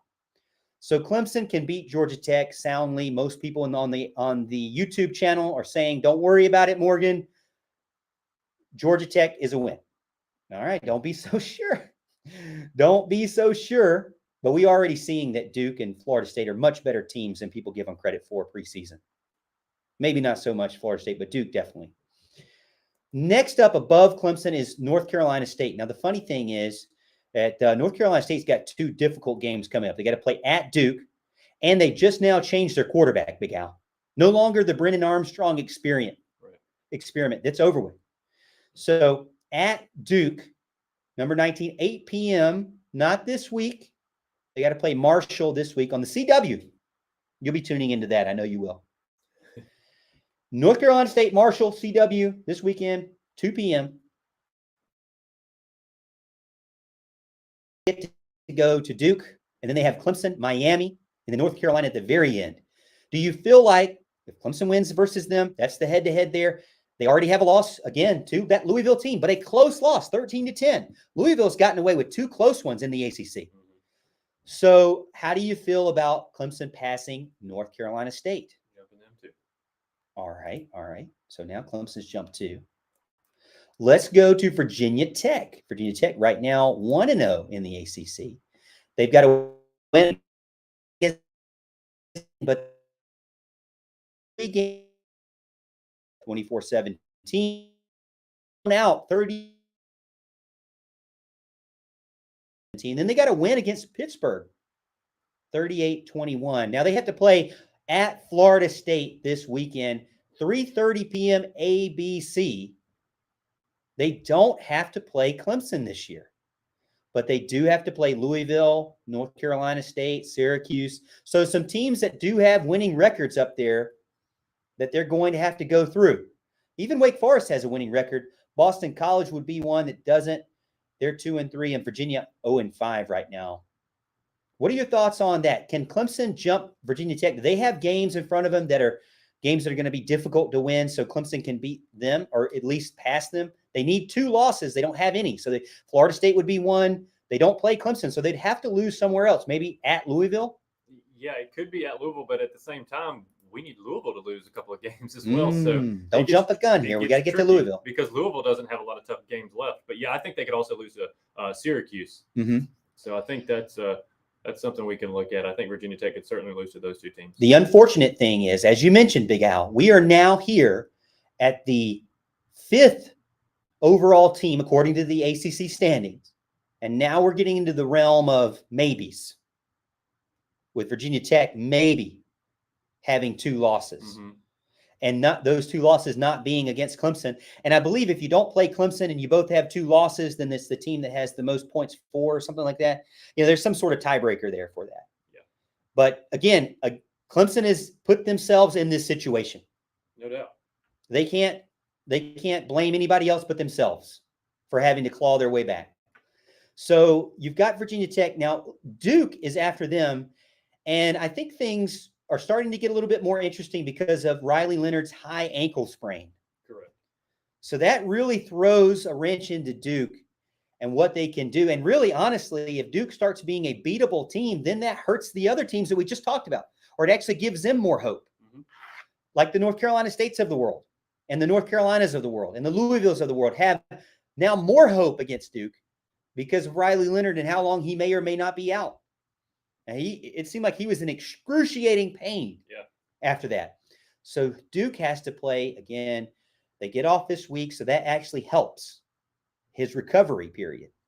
But then they have to play North Carolina State, 8 p.m. Then they have Florida State, Louisville, North Carolina. The problem that we're running into, Al, is if Florida State and Louisville are these teams' losses, then Florida State and Louisville aren't getting any losses, specifically Louisville. Maybe if North Carolina is their loss, then North Carolina is not that team that's getting the loss. So you kind of really, really hurt yourself because the top 3 there, Louisville, North Carolina. Well, let's go back to Duke first. Do you think Clemson has any chance of jumping Duke if they keep winning out? And when you say jump, do you mean they could be tied and potentially win a tiebreaker type scenario? Or do they have to get 3 Duke's going to have 3. You think so? Well, you can't win the tiebreaker. Well, not with Duke head-to-head, but if there's multiple team tiebreaker, you could. You could, but you're not going to win the 2 loss to Duke. Duke's going to go ahead of you. If Duke only has 2, the Notre Dame game doesn't count. So Duke's going to need 3 losses, which makes it even more difficult. And again, if their 3 losses are at Florida State, at Louisville, at North Carolina, well, then those teams don't have the losses. Well, I'm not sure, maybe I'm wrong. Maybe the text line can get in and tell me if I'm wrong. I'm not sure they have to have 3. And the reason I say that is because if you have Louisville, Duke, and Clemson all at 2 losses, and I don't know if this is a good example, but if you have 3 or let's say 3 teams that have 2 losses, yeah, Clemson's going to lose the head-to-head to Duke. But if they had beat the other team and the other team has beaten Duke, it's you're kind of going in a circle there. So then you go to a different tiebreaker. You understand what I'm saying? You know what? This is hurting my head here. I know. I'm going to need Walt to call in. You knew it was going to happen, though. I'm going to need Walt to call in. About this. I'm under the impression, and I believe they mentioned this during the show or during one of the games, but you were at the game, so you don't hear the same thing I hear. But I believe they mentioned that Duke needs 3 losses at this case for a Clemson to be able to jump them. So you're looking at a scenario where it's going to be difficult to jump Duke. It's going to be difficult for Clemson to finish, in the top 4 of the ACC, especially if these teams keep winning their games. Because then you have Louisville, North Carolina, Florida State. Let's look at North Carolina. I read an article recently that says North Carolina has the most user-friendly schedule ahead because their most difficult games, they really host the team. Now, at the end of the season, you have Clemson and North Carolina State. Those are both away games, but they get Miami at home, Syracuse at home for, and then the amazing, battle of Campbell, and then they get Duke at home. Mm-hmm. So they get a lot of home games before they have their final 2 tests away against Clemson and North Carolina State. But then again, like I said, North Carolina does not have any losses, so they're going to need to lose to Clemson for sure. That'd be easy. And then lose to, say, Miami or Duke. Do you think that North Carolina could do that? I do feel like that North Carolina could lose to, Duke or Miami. Do you think? Sure, absolutely. Now, let's look at Louisville. They're the top of the standings right now. We don't feel like that they could really beat Florida State. That's where I'm going with. I don't think they can jump Florida State, but Louisville has Notre Dame, that's not really going to count. At Pitt on the CW network, by the way. Then Duke, Virginia Tech, Virginia, at Miami, versus Kentucky. That's not going to matter either. I mean, Duke has some very close wins. They only won by 7 against Indiana.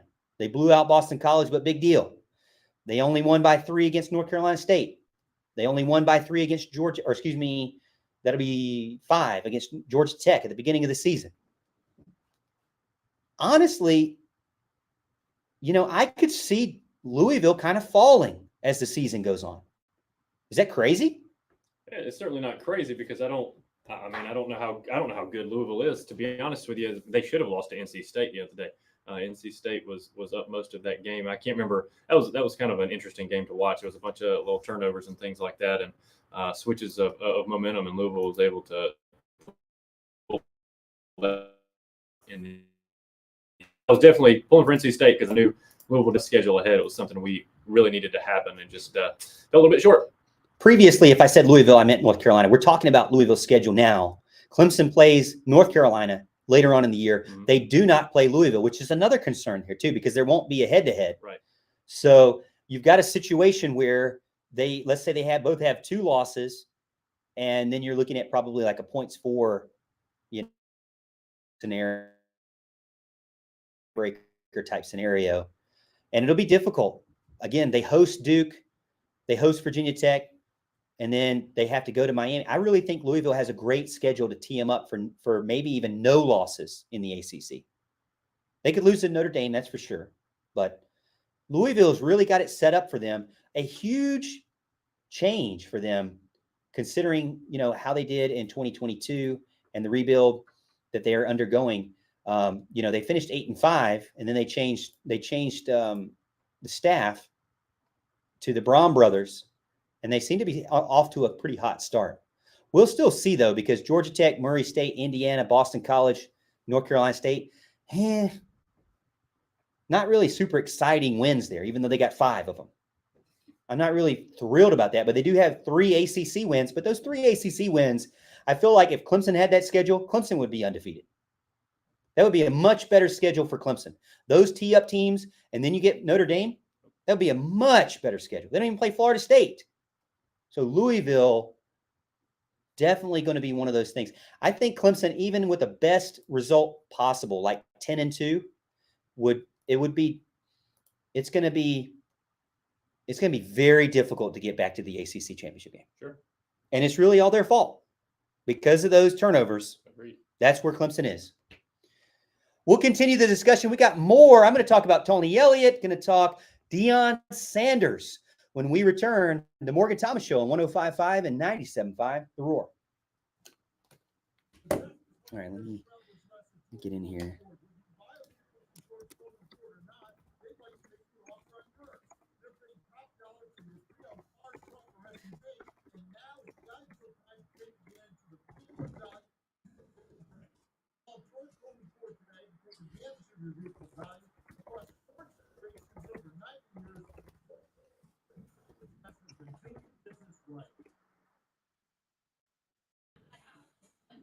One tap total home control by Priority One Security.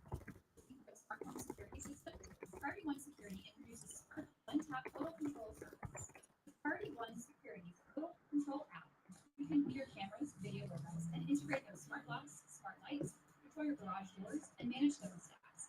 Their service provides total home automation. Experience total control with one app, one tap, smart security, and home automation. Oh, that looks beautiful. I'm in charge of all of this. Oh, yeah. Every one of these. And I had all these Apple things up, and then they said, no, we want it up here now. So I'm not in charge of that. Somebody else had to do that. Oh, nice going.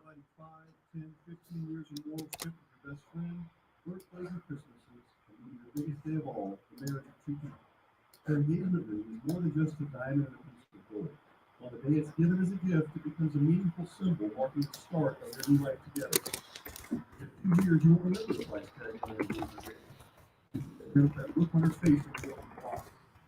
From the sheer joy and excitement that says so many things you could never express in words. Well, This is the true value of a ring. The reason these things are handed down from one generation to the next.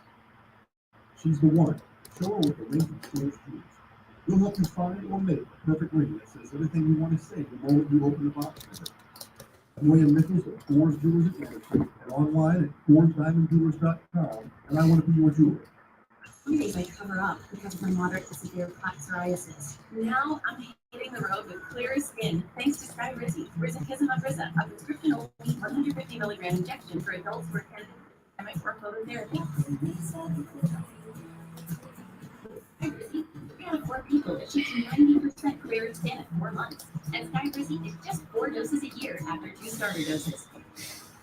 Don't use if allergic to Sky Rizzy. Serious allergic reactions and an increased risk of infections or a lower ability to fight them may occur. Before treatment, your doctor should check for infection and tuberculosis. Tell your doctor if you have an infection or symptoms such as fever, sweats, chills, headaches, or cough, or if you plan to or recently received a vaccine. Thanks to Sky Rizzy, there's nothing on my skin. So, hear me out on the 3-way tie. 2 losses, okay? Clemson has 2 losses. Duke has 2 losses. North Carolina has 2 losses, okay? All right, so one of Duke's losses was North Carolina. Clemson obviously beat North Carolina, so that's one of their 2 losses. So if they've all got 2 losses, you can't say, well, Duke beat Clemson head-to-head, so Clemson's out. Because you could also say, yeah, but Clemson beat North Carolina, so they're out. But North Carolina beat Duke, so they're out. So it's a circular logic. You understand what I'm saying? Mm-hmm. Like they all beat each other. So, and all of them are 1-1 in those games. So if they're all 1-1 in the head-to-head games, you've got to go to something else. I don't know what the next thing is, but Now, that's the theoretical you're 3-way confusing tie. me. You don't understand what I'm saying? I'm lost. Oh boy. So what I need Just help. is this. I need this part, I think. No, I don't know. I need Lawton to help me. If you or someone you know has been unable to work full time and has been dealing with a veteran's disability case or TDA, I'm gonna have to do it when we get. for several years and has received a hearing notice, I'm getting all kinds of texts from the pandas. The pandas. Today, with the team at Clemson and Cade, we know veterans law. It's never too late to know more about your needs and be as prepared as possible. Call Thompson and King at 864-222-0200. All right, what's the next thing you want to talk about, Big Al? Well, you talked about you've got Deion and you've got your little montage and you've got one other thing you said. I can't remember what it was. It was about Tony Elliott. Okay. And then we got Dylan still, so you better get on it if you want to get all of them. More schools coming soon. Whether you're cheering on your team from the stands or from your backyard tailgate, stand out in style with a trucker hat, beanie, or Richardson style. Buy yours today online at hatflowcode.com and be sure to like and follow them on Facebook and Instagram for new product launch updates.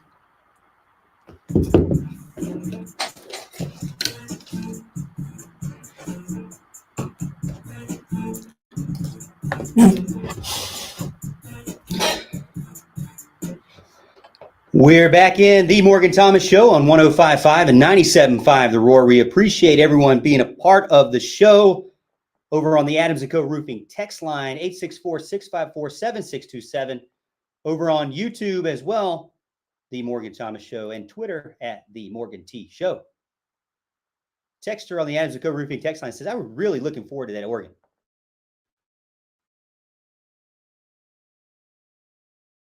Ramona, you didn't have it? It's not the top of the hour yet. Ramona, can you play an instrument like that? Are you a pianist? Are you an organist? Nothing? Not any instrument? Nothing? Me neither. Ramona, you're a singer, though. I can tell.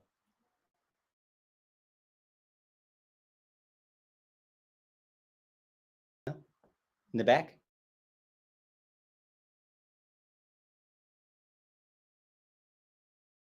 Oh. No singing.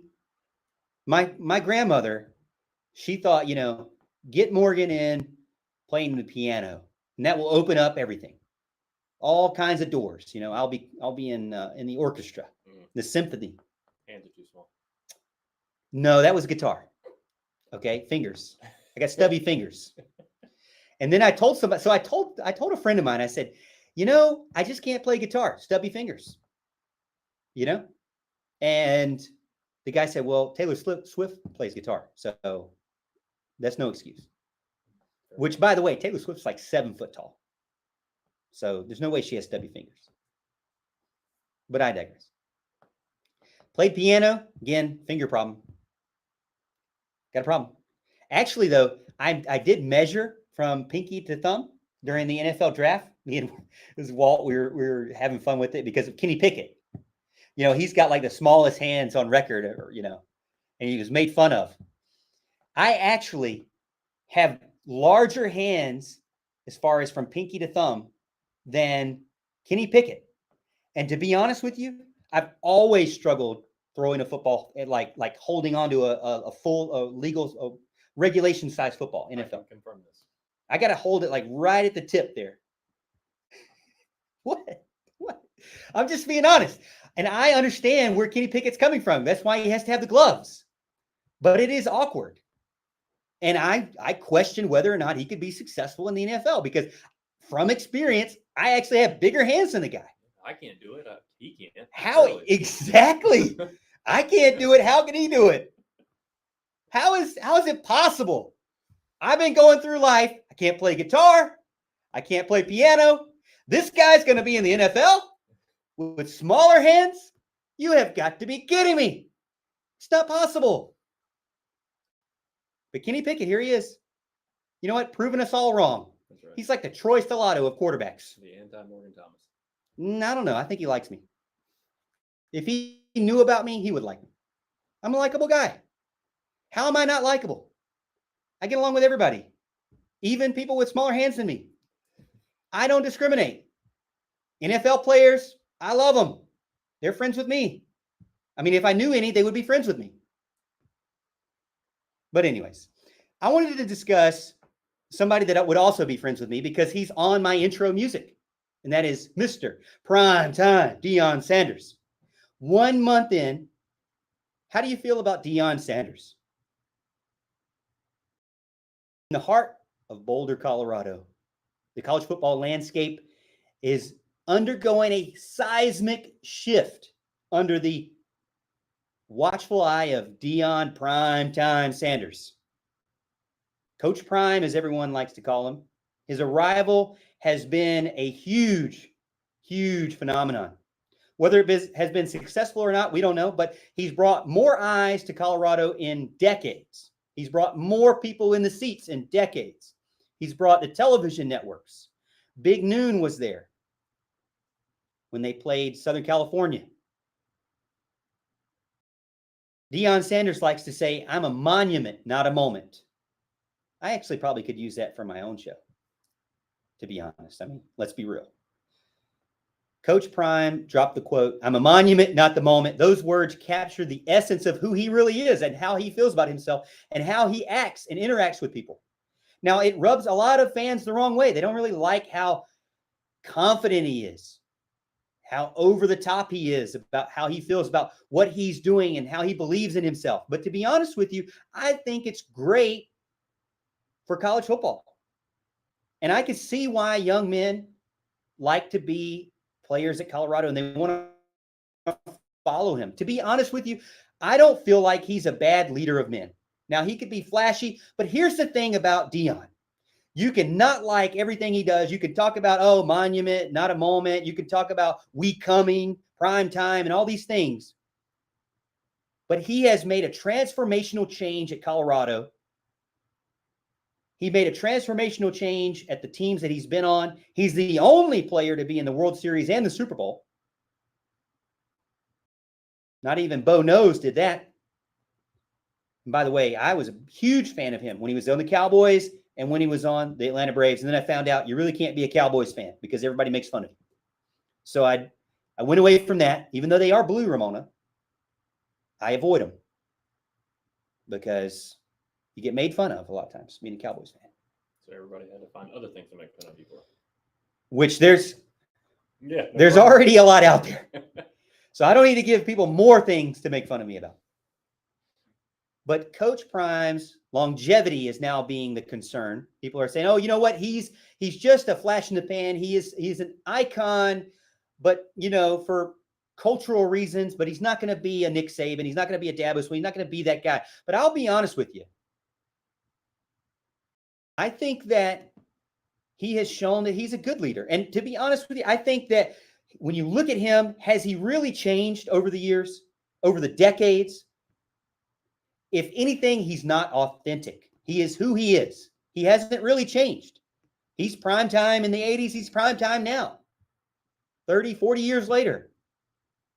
In my opinion, that's what makes him special. And that's why he's a guy that I would want to play for. I'd want my son to play for. Again, there's a lot of flash around it.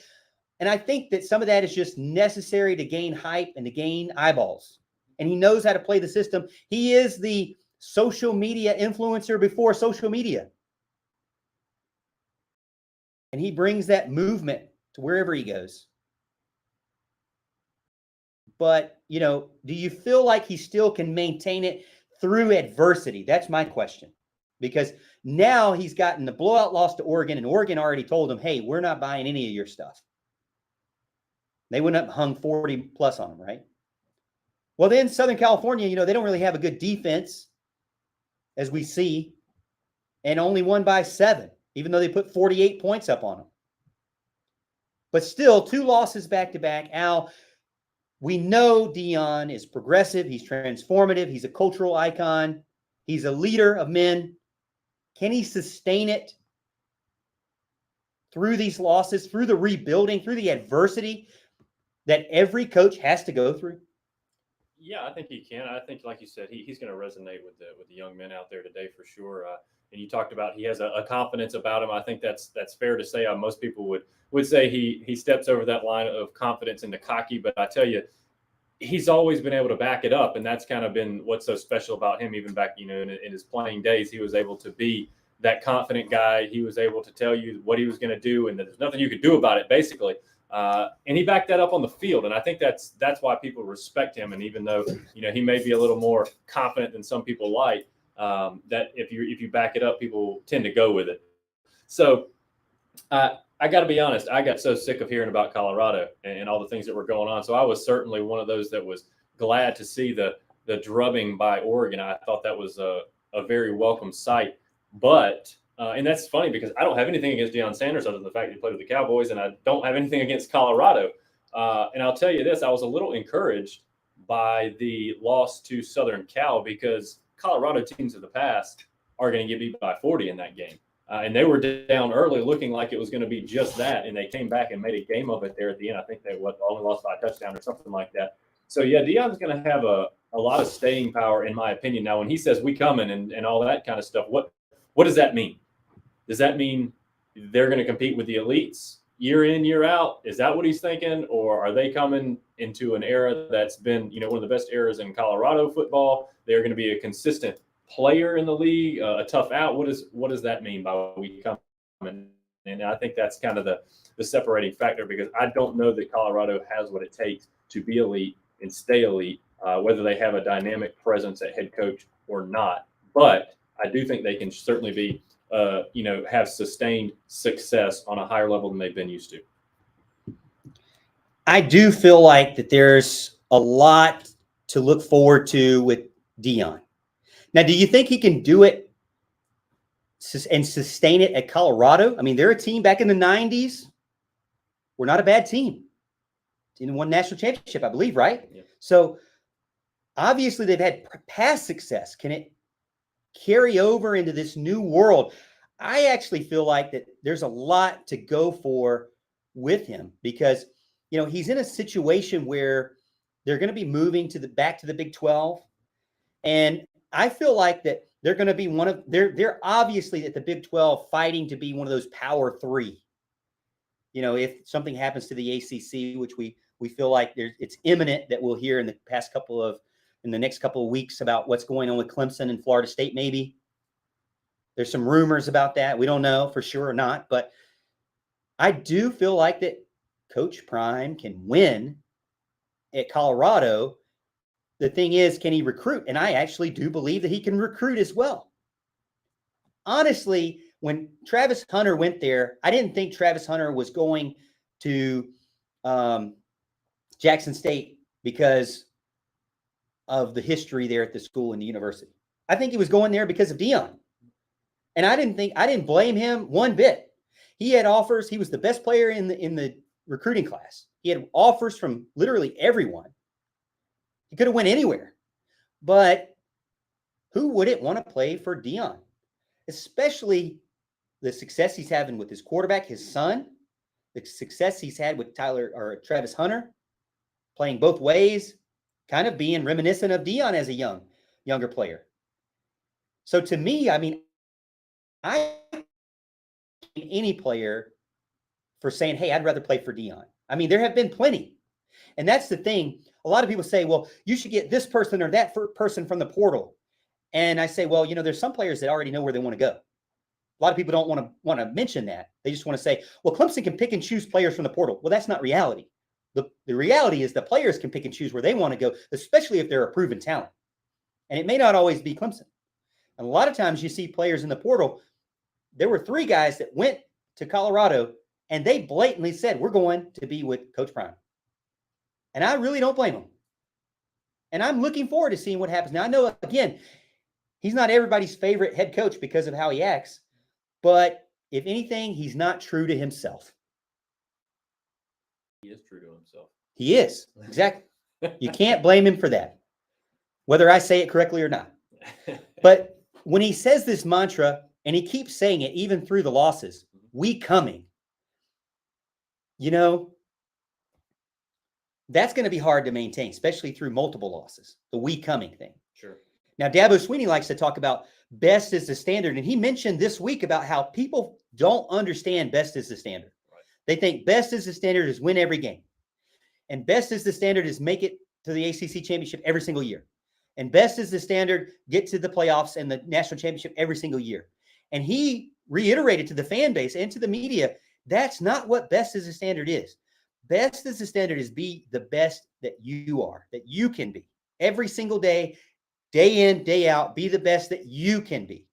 Reach your full potential and let everything else work itself out. But you worry about what you can control, which is you. I'm curious to see if Coach Prime can continue the we coming monument, not a moment, even through adversity. We'll continue the discussion in our final segment of the night. It's blown by. Thank you so much for being a part of the show. 105.5 and 97.5 The Roar.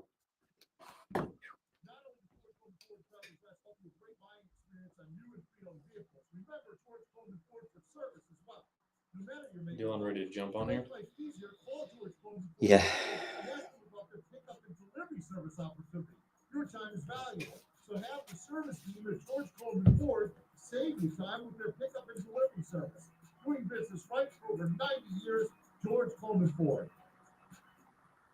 My Garage has been servicing the Clemson area for years with professionalism and care. See us for all makes and models, from BMW, Mercedes-Benz, Audi, Volvo, to domestic and Asian. We provide a great customer service and treat our customers like family. Best Darn Garage in Clemson. You and your family's safety is our main concern, so we keep your vehicles safe for the roads. Please stop by and see what My Garage is all about on 551 Old Greenville Highway, or call 864-633-8500. Hello, Medicare recipients. Here by Happy here with Insurance for Seniors and Disabled. Annual enrollment is October 15th through December 7th. You can change your plan for a 1/1/2024 effective. Many of you will want to review your options for next year, and we can help. If you want the truth about what is available out there that you actually qualify for, please give us a call today at 864-307-8484.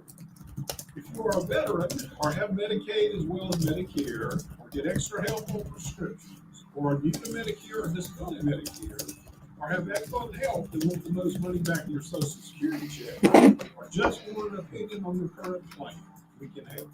We work with 7 of the largest Medicare insurance companies. You're doing that. You keep falling down. I'm sorry. It's like I don't have my pen. I told you, it's the nervous tics that you got going on over here. I don't have my pen, man. I can't move around. So I got to move my phone over and over. Whew. Color of gray. Forget Colorado. Coach Sanders has brought millions more fans to the sport at large. Only thing better is Morgan Thomas. Yeah. We got our token Gamecock fan going to call in, and you're not going to be able to hear it. So I don't know how to.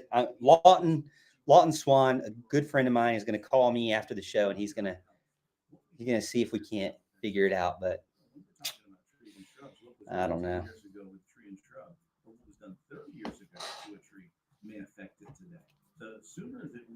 DR.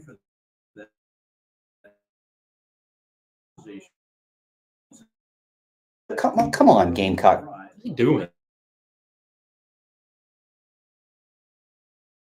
Personal. Calling my cell phone, not the roar. What is he doing? That would be a very Gamecock thing to do. Oh man. It bothers me that you call him JD. You know that, right? Well, that's what he has on the screen. I know what he has on the screen. So you don't want me to do it? He's Dylan. That's All what right. he is. That's what he's Dylan. always going to be. I've told him that for years. He can try this JD. He can try the JD crap. You can change your name all you want, but you're Dylan. Oh my gosh, I have a Dylan in my youth group now. Looks just like him. What? Acts just like him. Oh gosh. Foursquare Dylan? Foursquare Dylan. Last segment of the show.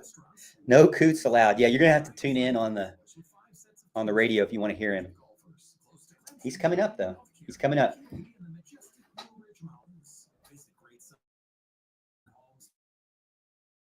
Should start doing that. Yeah. Yeah, I'll do that. I just like live.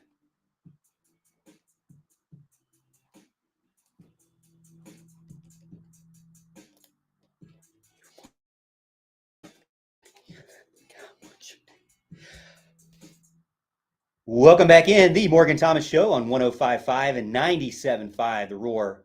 Thank you so much to everyone listening in, whether you are at work now, heading to work, going back from work, or finishing up dinner. We appreciate your love and support. Again, the entire show's here. Man, I love The Roar. I love listening every single morning. Mickey Plyler all the way to Walt Deptula. It's just great local content.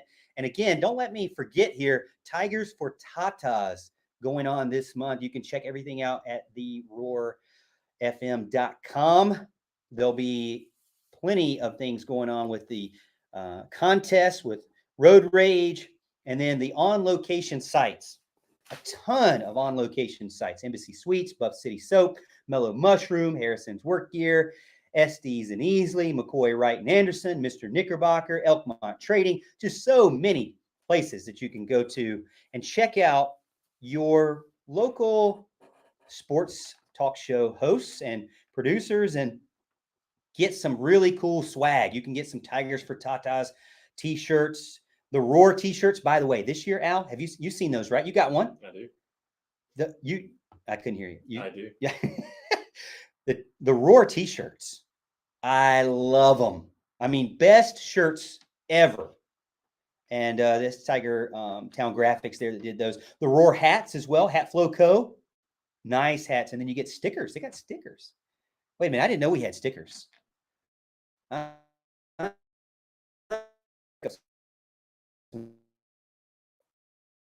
have to go maybe sneak some stickers, or maybe 100% goes to the Dabo's All In Foundation for Breast Cancer Awareness. Again, early detection is what matters. It could be the difference between a good diagnosis and a bad one. Early detection is so key. 1 in 8 women will be diagnosed with breast cancer. So early detection is key because the percentages are so much better if you get that. And we are here to support that. Dabo and Kathleen are here to support that. And we appreciate all of our listeners for getting in and being a part of it as well. I know you have someone out there that's been affected by it. And think of them as you go get your Roar shirts, because that's what it's all about, is protecting those out there that we love. JD, our token Gamecock fan. Everyone has one. You may not always invite him to dinner, but there, and you get a text every now and then, hopefully not a text on November 25th from him. He is here and he is getting ready. Actually, not ready for anything. He is getting ready for a bye week. Is this a much needed time for a bye week after a 41-20 loss to Tennessee?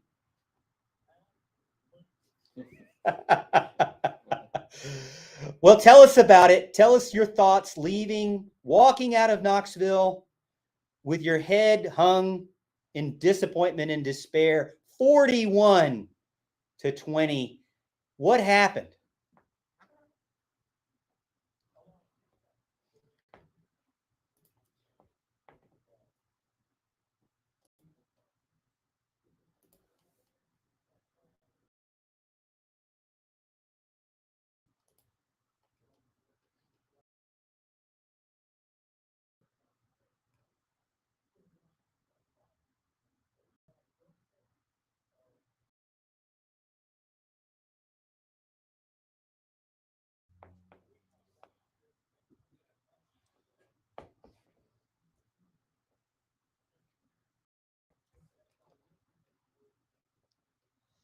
Hopefully not the weekend after Thanksgiving. No noise needed there. Just stay quiet. We don't need any of that. But I will tell you this.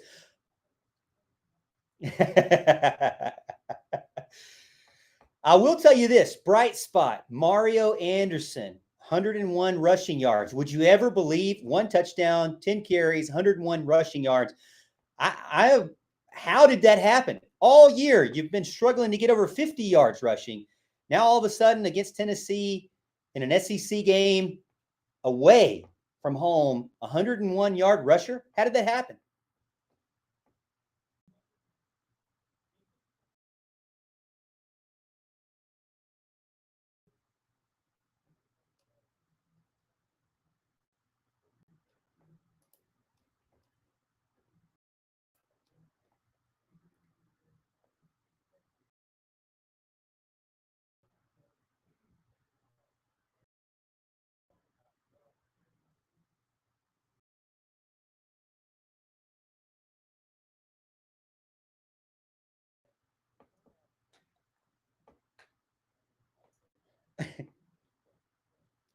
You've managed to find a running back, but now you've lost how to convert on third down. 2 for 14 on third down.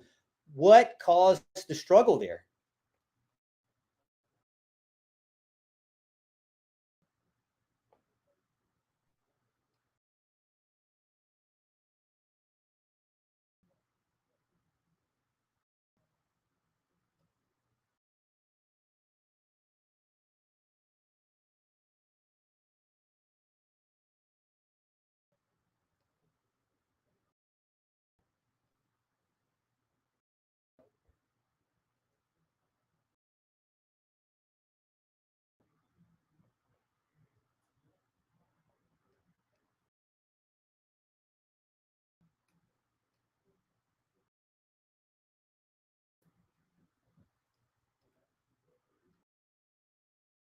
Yeah, I would have to agree. Total sacks. I'm trying to look it up. It was a lot of sacks for your offensive line. Still struggling to figure out what they're going to do, to protect your quarterback. I mean, that's the first thing. He can't sit here and make big passing plays if he's running for his life.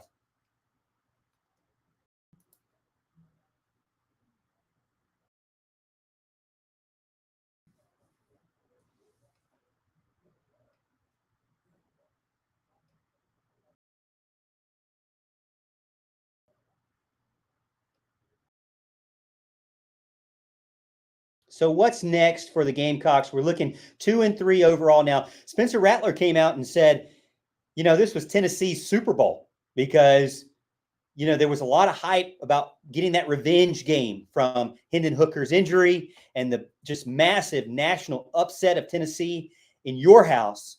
And so Rattler went out even after the game. He said, hey, we're 2-3. It doesn't feel like it. This was their Super Bowl. Congrats. So do you still feel like that there's that chip there?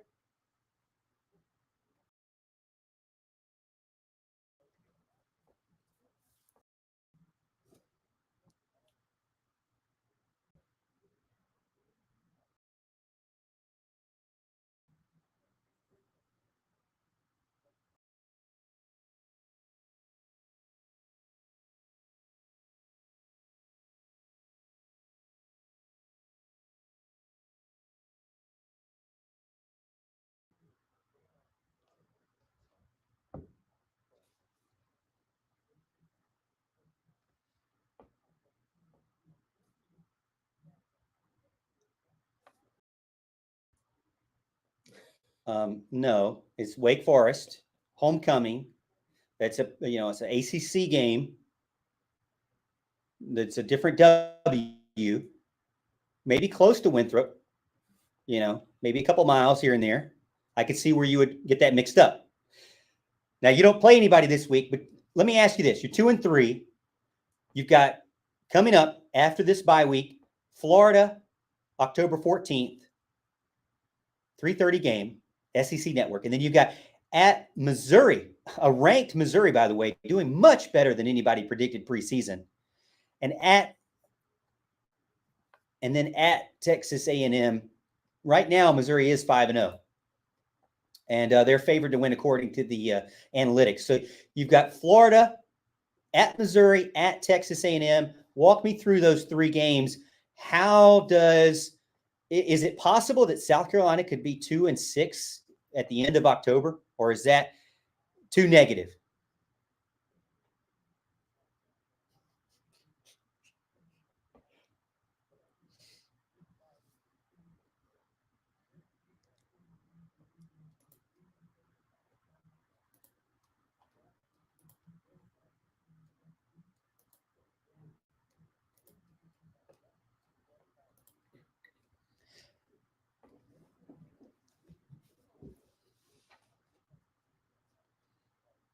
Right.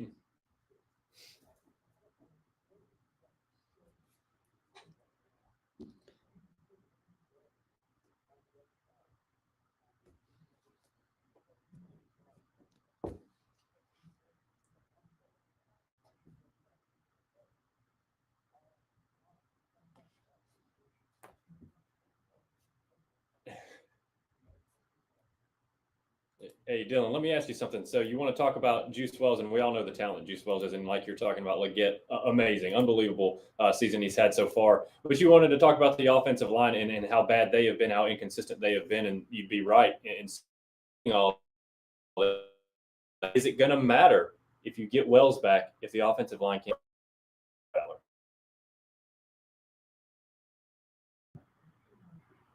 Okay.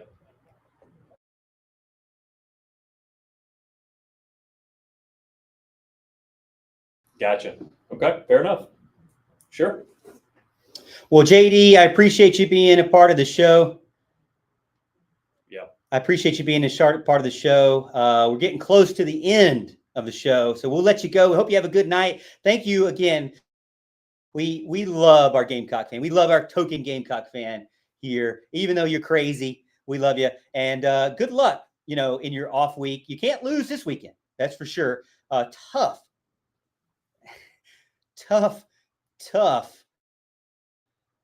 week, a couple of weeks after that, a few weeks after that. It's going to be tough. I'm curious to see where the Gamecock fans are after the next 4 weeks to see where they are right now. Still licking their wounds, getting hopefully healthy, as he mentioned. Going into the season, when I look at Leggett, Rattler, Juice Wells, and Harbor, and Knox, I mean, I thought that was a very, very lethal passing offense. And considering the nature of college football, I thought that would be good for them. They would be a team to be reckoned with because of that strength in the passing game. But due to injury and players not developing, and then the offensive line, as you mentioned, Big Al, it's very hard to maintain any kind of success, even no matter what conference you're in. When you can't win the line of scrimmage, when your guy's running for his life, it's going to be tough. Closing out, one thing I did want to talk about just quick, Virginia, man, they are 0-5. And Tony Elliott, how much you think he's in the hot seat this year? I mean, he's still reeling from all the tragedy that they had last year, but he's just not able to get it done. They're losing close games, lost by 3 to Boston College, lost by 3 to NC State, lost by 1 to James Madison. Winnable games there. They've got William and Mary. I think they should win that one this weekend and hopefully get them some confidence there. Then they play at North Carolina, at Miami. Georgia Tech's going to be tough.